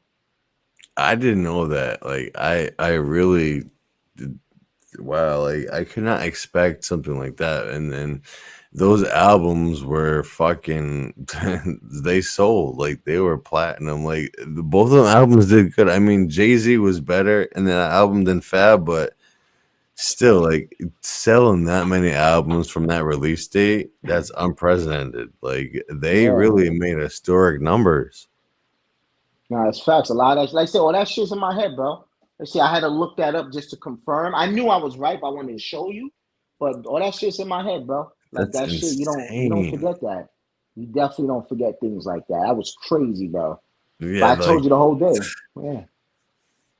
I'm blown away. Like I cannot believe it. I'm still trying to wrap my mind around it. Like thinking, like, yo, these people, like, and then like, imagine how they felt though. Like, Your album come out, you think you're gonna do signings and stuff. Like, nah, the city shut down, bro. it We was got tenant. nothing. Like it was nothing, and then just all of a sudden, I mean, that was one of the worst days. I mean, obviously, you got World War I, World War II. You got like all these other, things that happened in U.S. history, but I'd probably put this like the cherry on top. Like, there's nothing that can compare to this disaster and destruction to what everyone went through. Like, there's nothing even close. Pearl Harbor, maybe, but no. I mean, like, this just blows everything out of the water, 100%. Like, nothing comes close. Yeah, this is a big tragedy, not only for our country, but the whole world. The whole world was like felt this. That was big. Because it showed that nothing is safe. No matter, I'm not gonna get into the whole like why things happen, who did it, none of that. Just the whole situation itself, it showed us anything can happen. Yeah, like anything, like you are not safe. That's how it is. They try to turn anything into I mean, like, wow. Like I'm just completely just I'm stuck in that moment where I was like you're describing it, thinking about everything in description, like precision in detail. And it's like you can never forget it. It is washed in your brain forever. Dude, Like the dude, smoke in the horizon, the people running, like the screams, like people falling, like it's traumatizing. Like it's fucking like that's scarier than dying. Like is hearing someone else dying. It's like that's some creepy shit. Like creepy. that shit was wild, bro. Like people imagine the people that were crossing the bridge when No when way. the towers fell. Like, how scared were they? Like, yo, the towers fell, and you trying to cross the Brooklyn Bridge or the Manhattan Bridge? Like, dude, that must have been scary as hell, dude. I have a cousin. She she went to this school called Mary Bertram, which was right next to the Brooklyn Bridge. So she had crossed when the towers fell. She was already in Brooklyn, but like she was petrified. She called her dad. He drove downtown Brooklyn to pick her up. Like that shit was crazy, bro. But even the smell. Do you remember the smell, Chaos? Oh Like by man, remember, like that shit is everybody in the foul. chat. Yeah, like the Foul. afternoon. Yeah, by the Foul. afternoon, we smelled the burn in the air. We little pieces of newspapers was just falling from the sky, man. It was wild, bro. Foul. Foul. Like, yeah, I can't describe it than foul. Like, it's when I don't know, like you're smelling death. Like, I just don't know, like foul. Like that's the only word I could describe is like completely fucking foul. Yeah, because we smelt that and it wasn't. I never smelt anything like that ever again. So you already know it was just something we shouldn't have been smelling, but it was that big and it spread out that far with the air. That's we smelled it.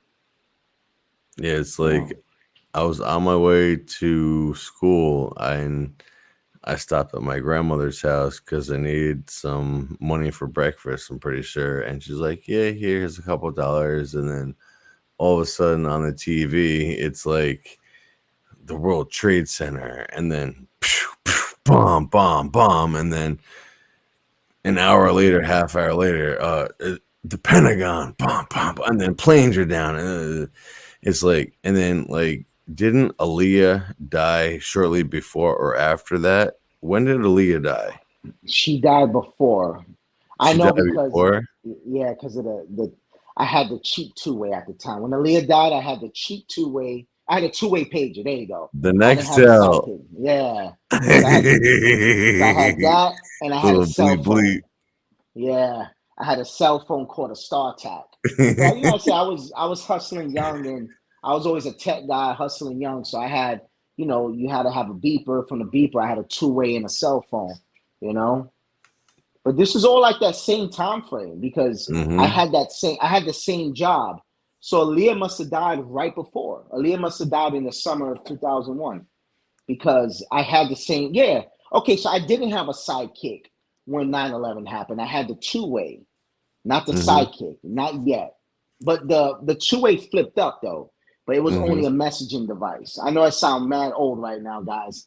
If you don't know what a two-way is, it was pretty much a device that only did text messaging and emails. And then That shit was yeah, lit back then. yeah, yeah. And the cell phone was a separate device. So The yeah, emails, like you know I what I'm remember saying? the screen. You know what I mean? I was different. But yeah, I had the two-way, you know.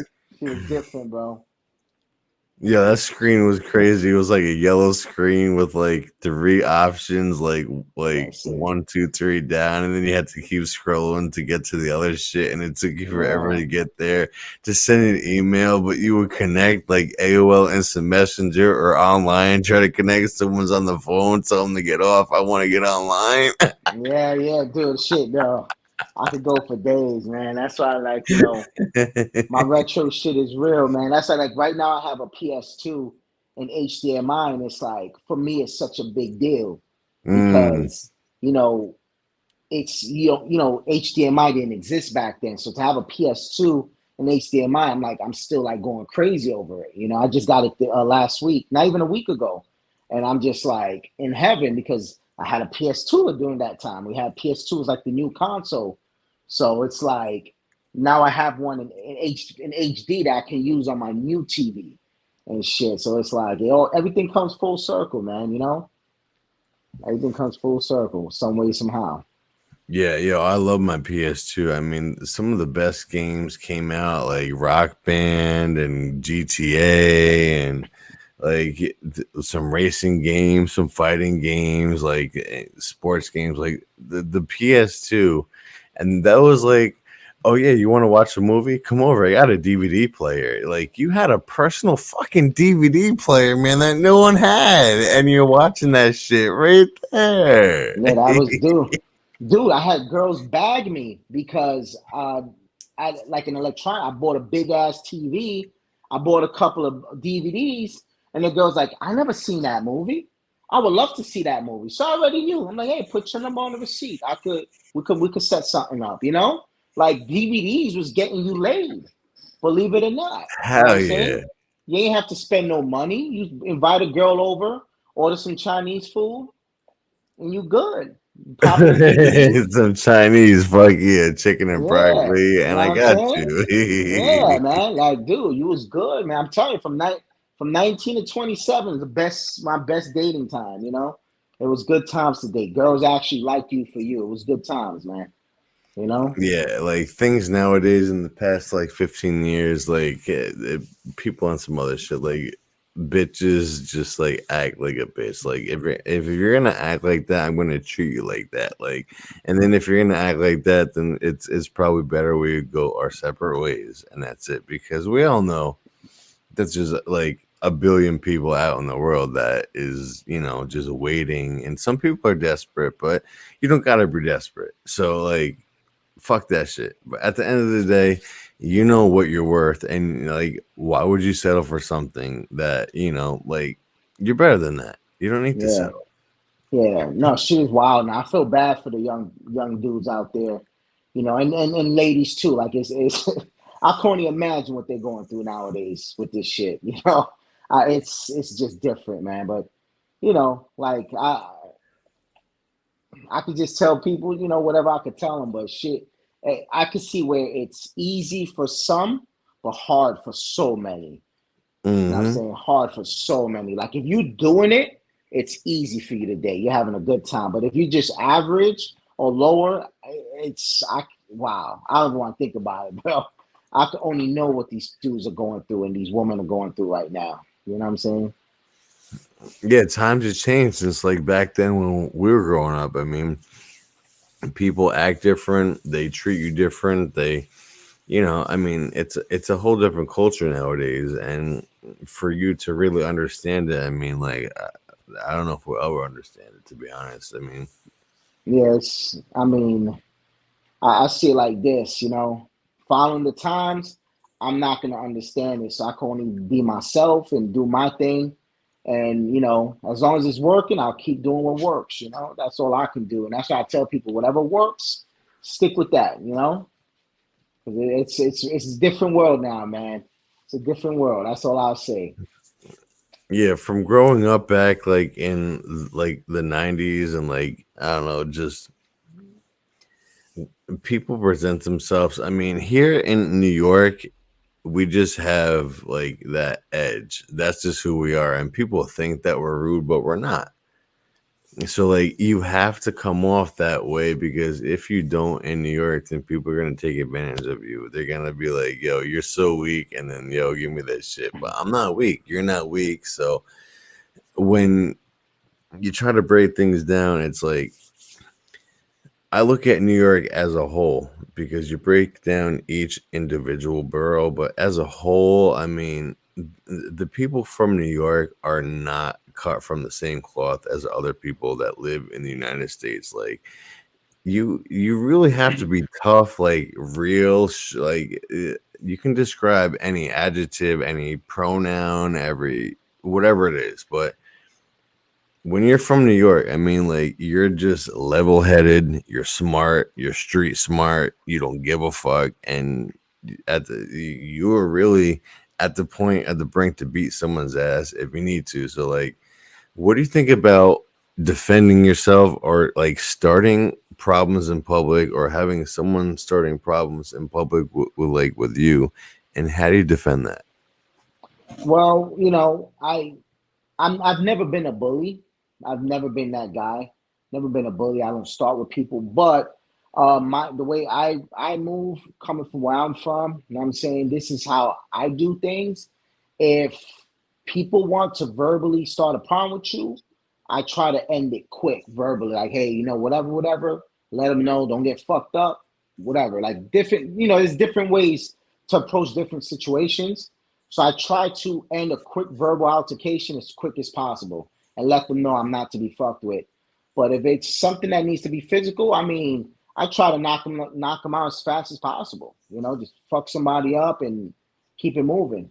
You know, it's it might sound ignorant, but you have to defend yourself, man, because people are crazy out here. So what I like me, I either try to diffuse the situation in a Hmm. tough way, because if you try to diffuse it in a like a what's the word I'm looking for? Like a civil way, it might not work in your favor. Not out here, because they will keep messing with you. So you gotta try to diffuse the situation aggressively.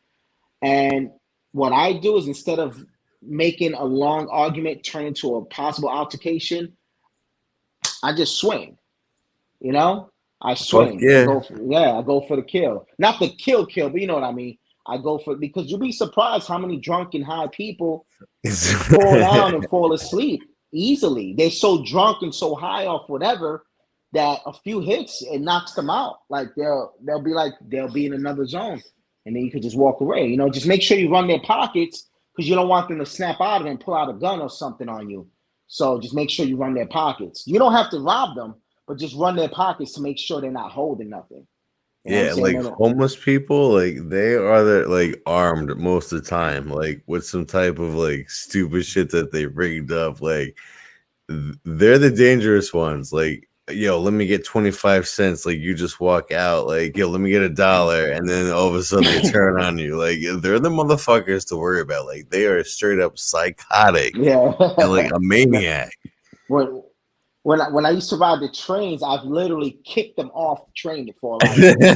Like just when they buy the door, like just pretend the door is behind me, the door opens up, and like they'll be by the door, hold on to the pole. When it's about to close, because being from New York, you know when the door's gonna close. I would Yep. just run with all my freaking force and give them a jumping Spartan kick out the train, and they go flying because they're not expecting it. But I've kicked a few homeless people. I actually grabbed the homeless guy. Like I put one hand on his pants, the other hand on his jacket, and I just Mhm. boom out the train, bro. Because it's like 8:15 in the morning. I'm trying to get home from overnight work. Like, nah, get off this train, bro. You gotta go. I throw motherfuckers off the train. You got to, man. It's crazy because like a lot of my peers don't live like this. So it makes it makes it sound like we live in a jungle, but it's just it depends the time of day, what area you're in, you know. But thankfully, those days are over for me. But yeah, it was this. You know, you gotta be aggressive, man. You gotta be aggressive, and because I wasn't even a gangster or nothing, I was a regular guy. I was just a regular Mhm. dude. But a regular dude in that era is kind of like a gangster now. Believe it or not, it's weird, but it kind of is. Because I was just a regular guy. I was a regular and hustler. I was a hustler. You know what I'm saying? I went from a regular guy to a hustler, but I was never a gangster. But the way we were then, like in 20 years later in today's time, a regular guy, you know, a hustler then is like a gangster now. You know, the only thing they Mhm. shoot a lot more now because there's more guns out there. But outside of that street stuff, like behavior and the way you handle situations, you know what I'm saying, we're pretty tough. We came from a tough era, you know, and it's just a natural thing. And it was everybody. It wasn't a specific race, nationality. Everybody from the city, everybody from here, it was just we're just built like that. You know, Asian, Italian, Russian, Latino, Black. Everybody was just, it's just you know, we're just tougher. We just came from a tougher time, so that energy is still there. So there's a lot of tough people in that like 30 to 50 range, you know, age range, 30 years old to 50 years old. There's a lot of real tough people in that age range that come from the Northeast. Yo, have you always lived in the same place or have you lived other places? Well, Like out of the state. yeah, no, I've always lived in Brooklyn. I was in Flatbush, Brooklyn my whole life. I just went to different areas. Like I was on one block for like most of my life, but I in different parts, like three different parts of that block. And then where I'm at now, I've been here since 2010. You know what I'm saying? So I'm in another part of Brooklyn, and I've been here since 2010. Literally the summer of 2010, I've been where I'm at right now. You know, and then from here, I'm basically trying to go to either Florida or maybe Jersey. You know, but yeah, I'm definitely trying to make a move next year. Yo, well, in Florida, there's no taxes. Like, there's Texas, there's no taxes. Like, there's a couple states like you could live free, and it's like, okay, Exactly. That's what I'm trying to do because it's really really tough up here. That's all I'm gonna say. It's really tough, and New it's York is so yeah, expensive. It's like off the meat rack expensive. yes, it is. So that's why I'm me personally. I got to make that move. I think it's about time. I was here long enough, but I think the money is just it's just too much, man. And it's just too much. Everything's just too expensive. It It's not is. worth it. It is. Yeah. So I'm gonna make that move, man. You feel me? Yo, what is your favorite time of year and what is your favorite season? My favorite season is the spring because I like I follow the Bible heavy, so that's like the beginning of the year. By biblical standards, is like April 1st is the beginning of the year in Hell yeah. Bible standards. Not trying to force any belief on anybody, but that's just what I follow. So I love that part of the year because that's when spring comes, when the flowers bloom, when the Mhm. weather gets warmer. So that's my favorite part of the year, and that's also my favorite season because it's starting to warm up, but I'm not sweating like a pig when I walk outside. I can actually walk outside and be okay. So that's my favorite time of the year, and that's my favorite season is the spring. All right, yo, what month were you born in? Oh, February. If you were to do anything in life forever as a job, what would it be? Forever, and it pays the bill. If it as long as it pays the bills. Hell yeah. Damn, I don't think this is a job though. I would do like charity work, like helping the Hmm. homeless people. If charity work helping the homeless people, like yeah, charity work but helping homeless. If it paid the That's definite. bills, that Hmm. would be my dream job because I want to help people. You want to see people pick up. That's me. But if not that, it would be to be a pastor. You know what I'm saying? It would be a pastor. You know what I'm saying? That's a really sweet and sincere answer because like there's a lot of people that need help that can't get it or that are afraid to ask for it or like that's awful. Like that's completely awful. Like how many people go without food every day? How many people go without water every day? How many people go without a place to shower, to brush their teeth? Like and then like I work in a restaurant and the amount of food that gets thrown out, it's I already completely know. like eye popping. Like and sometimes they do donate it, but other times it's just straight in the garbage. And I'm kind of disgusted. Like there's people that are like almost dying, literally. Like they're borderline because they're in starvation, they can't afford their family situation, their family is sick, like people are dying, like It's true. that, like the poverty behind it. Like, yes, the United States, not to get too much into politics, but like the United States just does not do enough to help. And I'm sorry, like they need to do better. I mean, and anybody that's bringing home more than $10 million a year, there's no reason why they can't put like if you're bringing home $11 million, you should be forced to donate at least 1 mil of that 11 mil. I mean, you're good with 10 million Mhm. should be enough if you're bringing Mhm. in that much a year. So anybody's making 11 million and up, you have to give 1 mil automatic.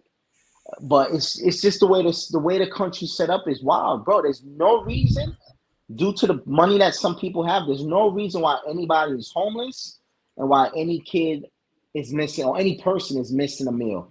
There's no need for that, But it's like one person can't help everybody. If it's not a united thing, it's never gonna work because there's always gonna be people with less than you, always. You know what I'm saying? It's not about let them figure it out. No, you feed the next person. You know what I'm saying? Not I saying you got to agree buy to them a that. house, Hell but feed yeah. them. You know what I mean? Yo, but at the same time, I mean, like 1% of the people do it to themselves. You cannot feel bad for them at all. I mean, you cannot feel guilty, but there's the 99% that do need help. But to the people that don't need it, I mean, like I'm just baffled because it's just like they're tricking or trying to trick the system or trying to like trick people into helping them and they really don't need the help.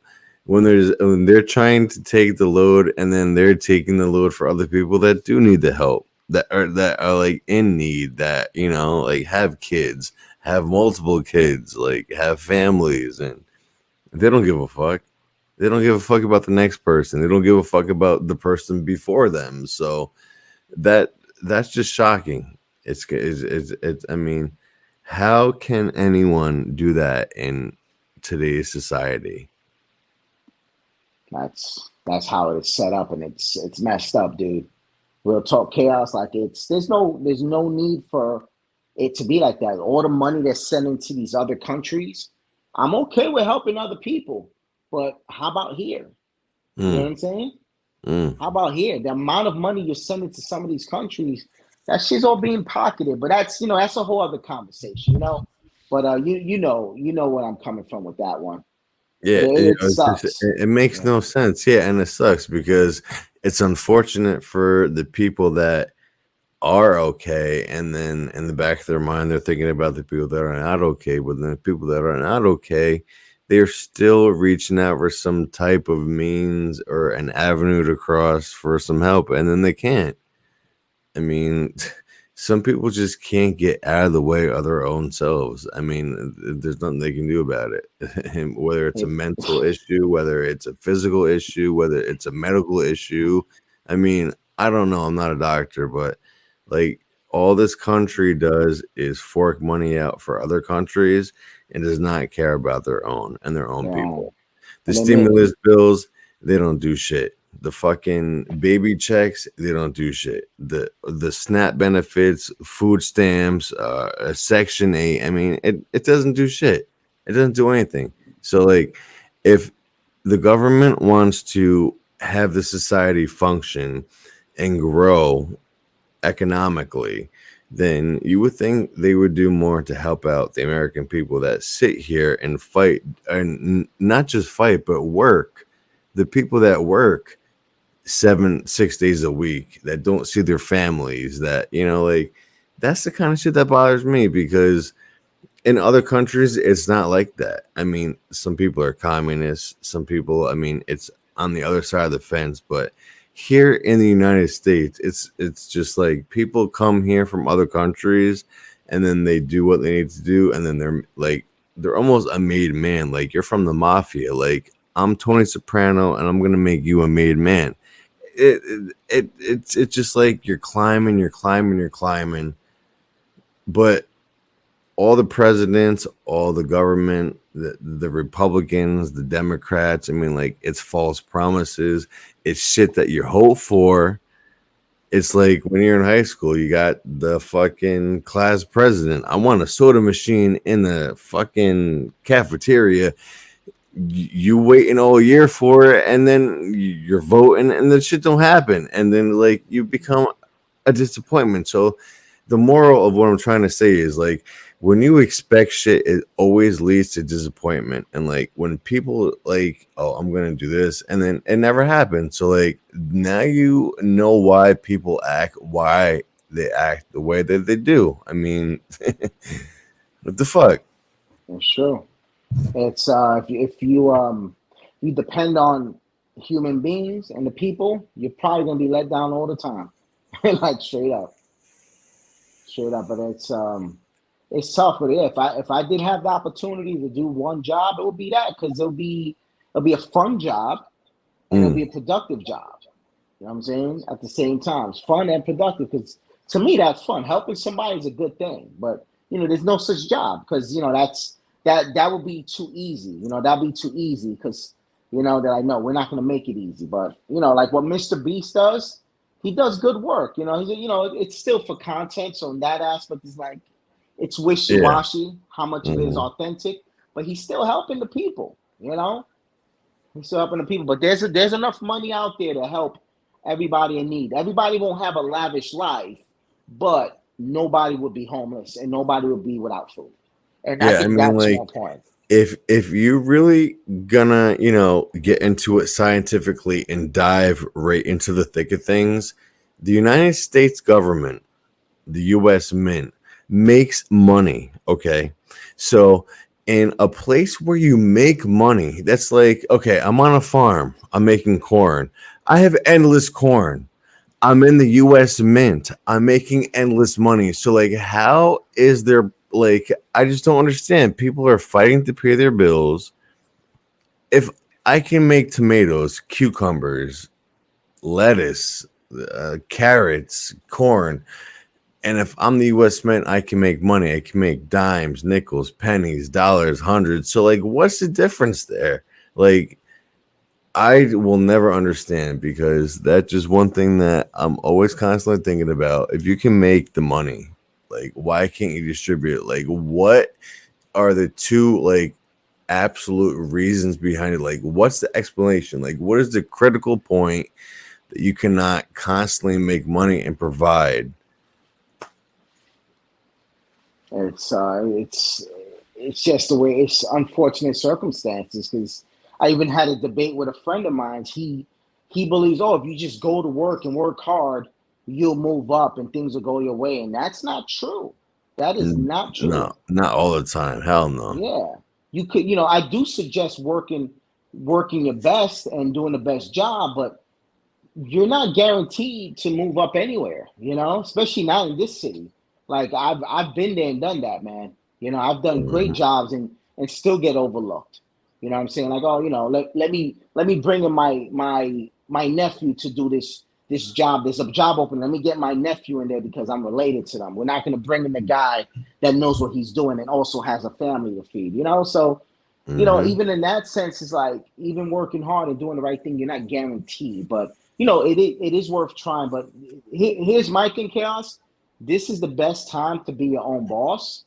So I always Mm. encourage people, get your job, get your foundation, but work on other things. Work on other You have things. to. Yeah, you Yeah, have to because you have to have a plan A, B, and C, and D. I mean, back indeed. then there was a plan A. You were on some shit, and then you had a plan A to fall back on. But now you need like 20 years. I mean, like 20 years from now, can you imagine what is it? 40 years from now, they're just like, how are we going to live? How are we going to survive? How are we going to have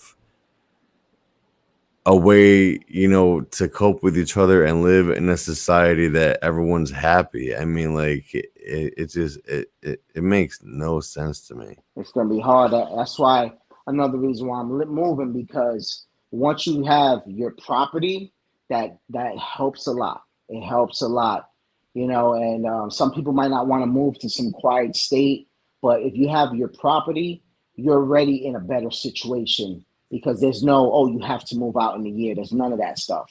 You have your property, so that's one of the main things. And coming from our city, we're not taught that because we live where you pay rent. So we're not really taught that. And a house in New York City is like 5, 6 times the house of somewhere else. So it's there's a whole thing to it that's real. Yo, what's up, bros? How you doing, Yeah, fella? yeah, what's What's up? What's up, up, man? man? Oh, Darth, what's up, Darth? What's good, Hey, bro? what's up? I was Yo, just what's coming good? on to tell you how your money works. Your Yeah. money, the paper money ain't worth shit, but it has gold backing it up, which allows you to buy stuff. So, like, say the dollar is worth, I don't know, like $1.25 in Canada. You can get $1.25 worth of shit because it has gold backing it up, supposedly. Mm-hmm. Supposedly in Fort Knox, there's gold for every dollar that's printed that will back it up, which makes it worth money. You know what I mean? And without that, your money would just be paper. So that's how that works. Interesting, interesting. Good shit, Darth. Yeah, I just thought you guys might want to know actually how it works. I So hear that. Darth in the yeah, building, man. and It's good, dude. yeah, and what is it? Kansas, Leavenworth. There's the bank. Fort Knox is in Leavenworth, and that's where the United States, supposedly the United States keeps all its gold in that prison locked down Oh, in they, a they, big ass vault. oh, So they give me some of that gold so I can get a bigger chain. You know what I'm saying? yeah, No, I'm not saying that. eventually gold and silver will become super high up there, and then the money will probably go down. So you'll have to sell like they did in the Middle Ages and shit. You'll have to sell links off your chain for grams of gold to buy your food Buy or your food. silver. You'll have to cut a piece of silver off a coin like they did in the Roman days and shit.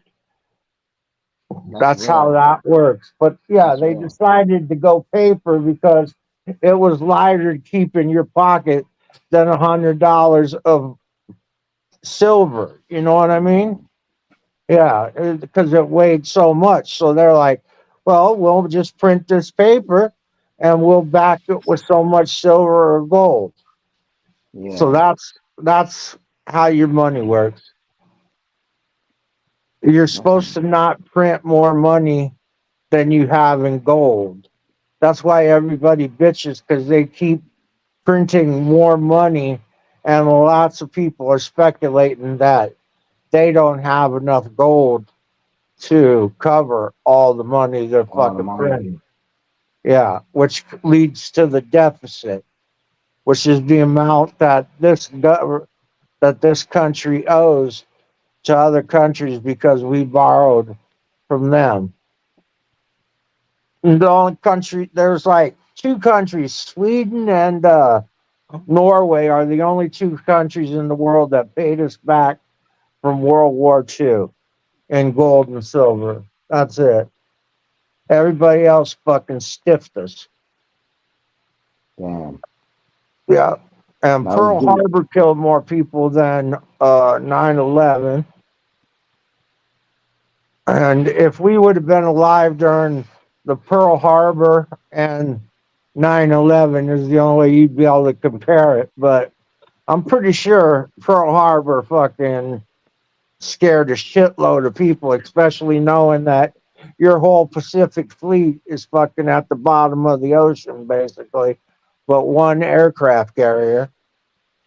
You know, that's going to scare the shit out of you more than the terrorists. But also at the same time, we didn't know what, we didn't even know what hit the fucking buildings. You know what I mean? So Yeah. until they showed it on TV and shit. I remember that day real well. That's the day I decided to get sober. So I definitely remember that day, 9/11. I That was remember that different. day. That was yeah. Yeah. That was the. I mean, that was interesting what you said about Pearl Harbor. That was definitely interesting. But Yeah. yeah, if we were around at the time, maybe it would be different. But I mean, from my era, it was that 9/11 was like something Yeah. really big, really damaging mentally, and it was just big. It was a big deal. Where Pearl Harbor was also a big deal. You know what I'm saying? I mean, Mhm. you saw what that led to. So Yeah. it's that was also big. So But either way, they had to build a whole new Pacific fleet as to where they had the Atlantic fleet, which they used with the Germans and the British. You know what I mean?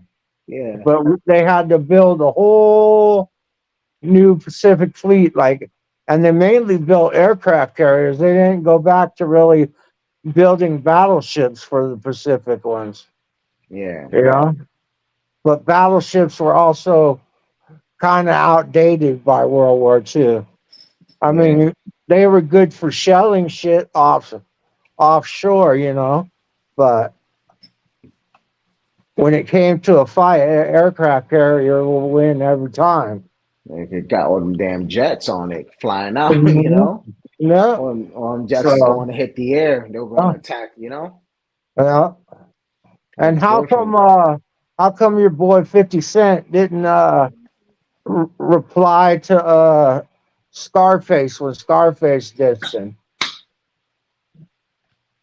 Oh, I don't know. I don't even remember Scarface dissing him. He did, and he did a good job.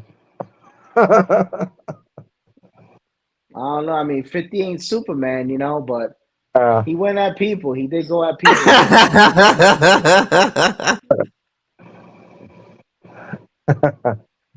but yeah, bro, there's all and for '90s rap, bro. Cypress Hill, I forgot fucking about them. Ice Cube, NWA, fucking what's his name? Easy E, Dr. Easy. Dre, Snoop Dogg came out in the later '90s. Let's see, Ghetto Boys. There's all kinds. I listened to all that shit, dude. What Wow. is it? Gorillas in the Mist, another Ice Cube band. No, there's just crazy shit, bro. That's different shit. Yeah. Yeah. Yeah. Chaos. This guy Darth right here. This way this way. Darth right here. This is actually on my channel. He's a Cowboys fan. So this guy actually used to mess with me in the comments, man. This guy right here used to mess with me in the comments for a long time, for a good 3-4 years. I used to hate this guy. But we actually, when I stopped messing with this channel, I went to the gaming side. He enjoyed the gaming side, and we became friends. But yeah, this guy right here used to mess with me, man. He's a cowboy. He used to piss me off, man, in the comments, Well, I didn't want to take up too much of your time. I just wanted to explain how the money works so you guys understood how it worked. All right, I got you, Darth. You I already know, All man. right, appreciate you man. Not pulling to up. steal your shine or nothing. See, No, it's all I'll good, leave so you guys get back to it. Do your thing. Good to see you, man. Get better. You already know. Yeah, Get man. better soon. Thank you. All right, dude. Appreciate it. Anytime, dude. Be safe. That's Darth Lucian, man. Yeah, that's a Yeah. good dude. Yeah, he's a real good dude. He actually bought me that piece right there, that metal plate behind me. He bought me that. Oh, that's Yeah. fly. Yeah. That's pretty sweet. That's pretty sweet. Yeah, freaking Darth is everywhere, man. I didn't even know he was creeping in here, bro. I mean, I'm not even sub to him. I don't even know who he was, but he's a Yeah. good dude, man. It Yeah. was a pleasure. No, for real, man. But hey, I've been here for a minute, so I'm gonna get ready to head out. But Hell Chaos, you got yeah. any more questions for me before I get going? I just have 3 more questions for you, Yeah, okay? sure, And then sure. and No then rush. that's Yeah. completely it, okay? Yeah. What is your favorite NBA memory? Oh my God. This is an easy one, man. This is an easy one. It was the New York Knicks versus, I believe it was the Pacers. And the Knicks were down 3 points. Larry Johnson was on the Knicks at the time. No, not that one. Larry Johnson, that was a good one though, but Larry Johnson went for a 3-pointer and he got fouled. Oh, the 4-point play. Yeah. He hit the 3. Well, foul whistle. The whole Madison Square Garden is quiet. The ball goes in. Everybody screams. Going bro. nuts. Nuts. And then he hits that. Dude, that was so amazing, bro. So amazing. Hell yeah. Okay, what is your favorite Kobe Bryant moment? Kobe Bryant moment. It had to be, let me see, my favorite Kobe moment. When he won the championship without Shaq, with Bynum. When he won when he won the championship with Ron Artest. Against the Celtics 09? Yeah. And the reason that was because he helped Ron Artest get a ring. And to me, that showed greatness when you could bring in people like that and get the best out of them. I always respected that. Oh, hell yeah.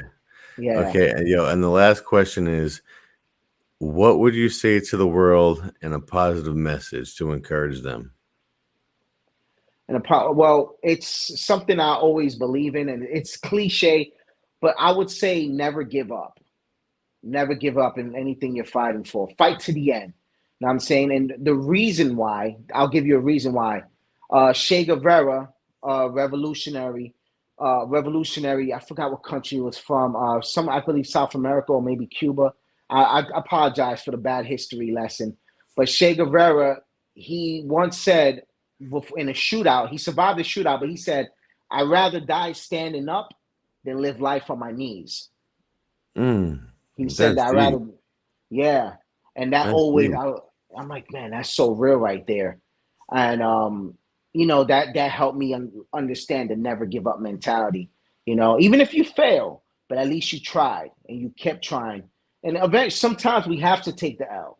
But if as long as you never give up, that's to me. I would always tell people never give up. Fight for what you believe in. Yo, You know? it's been a pleasure, man. I appreciate your time, bro. Yo, I hope to Yo, talk to you again soon. But yo, this has been awesome, and GG's. Talk to yeah, you yeah. later. You Much already love know, to you, man. Yo, fella. thank you for. Yo, thanks for having me in, man. It was fun. We had fun tonight, man. Thank you, bro. You Later, bro. already know, yo. Shout to Fat Joe, man. Bitch ass Fat Joe. All right, bro. Be safe, my dude. I catch Yo, you. be safe, bro. Peace. Later. Peace.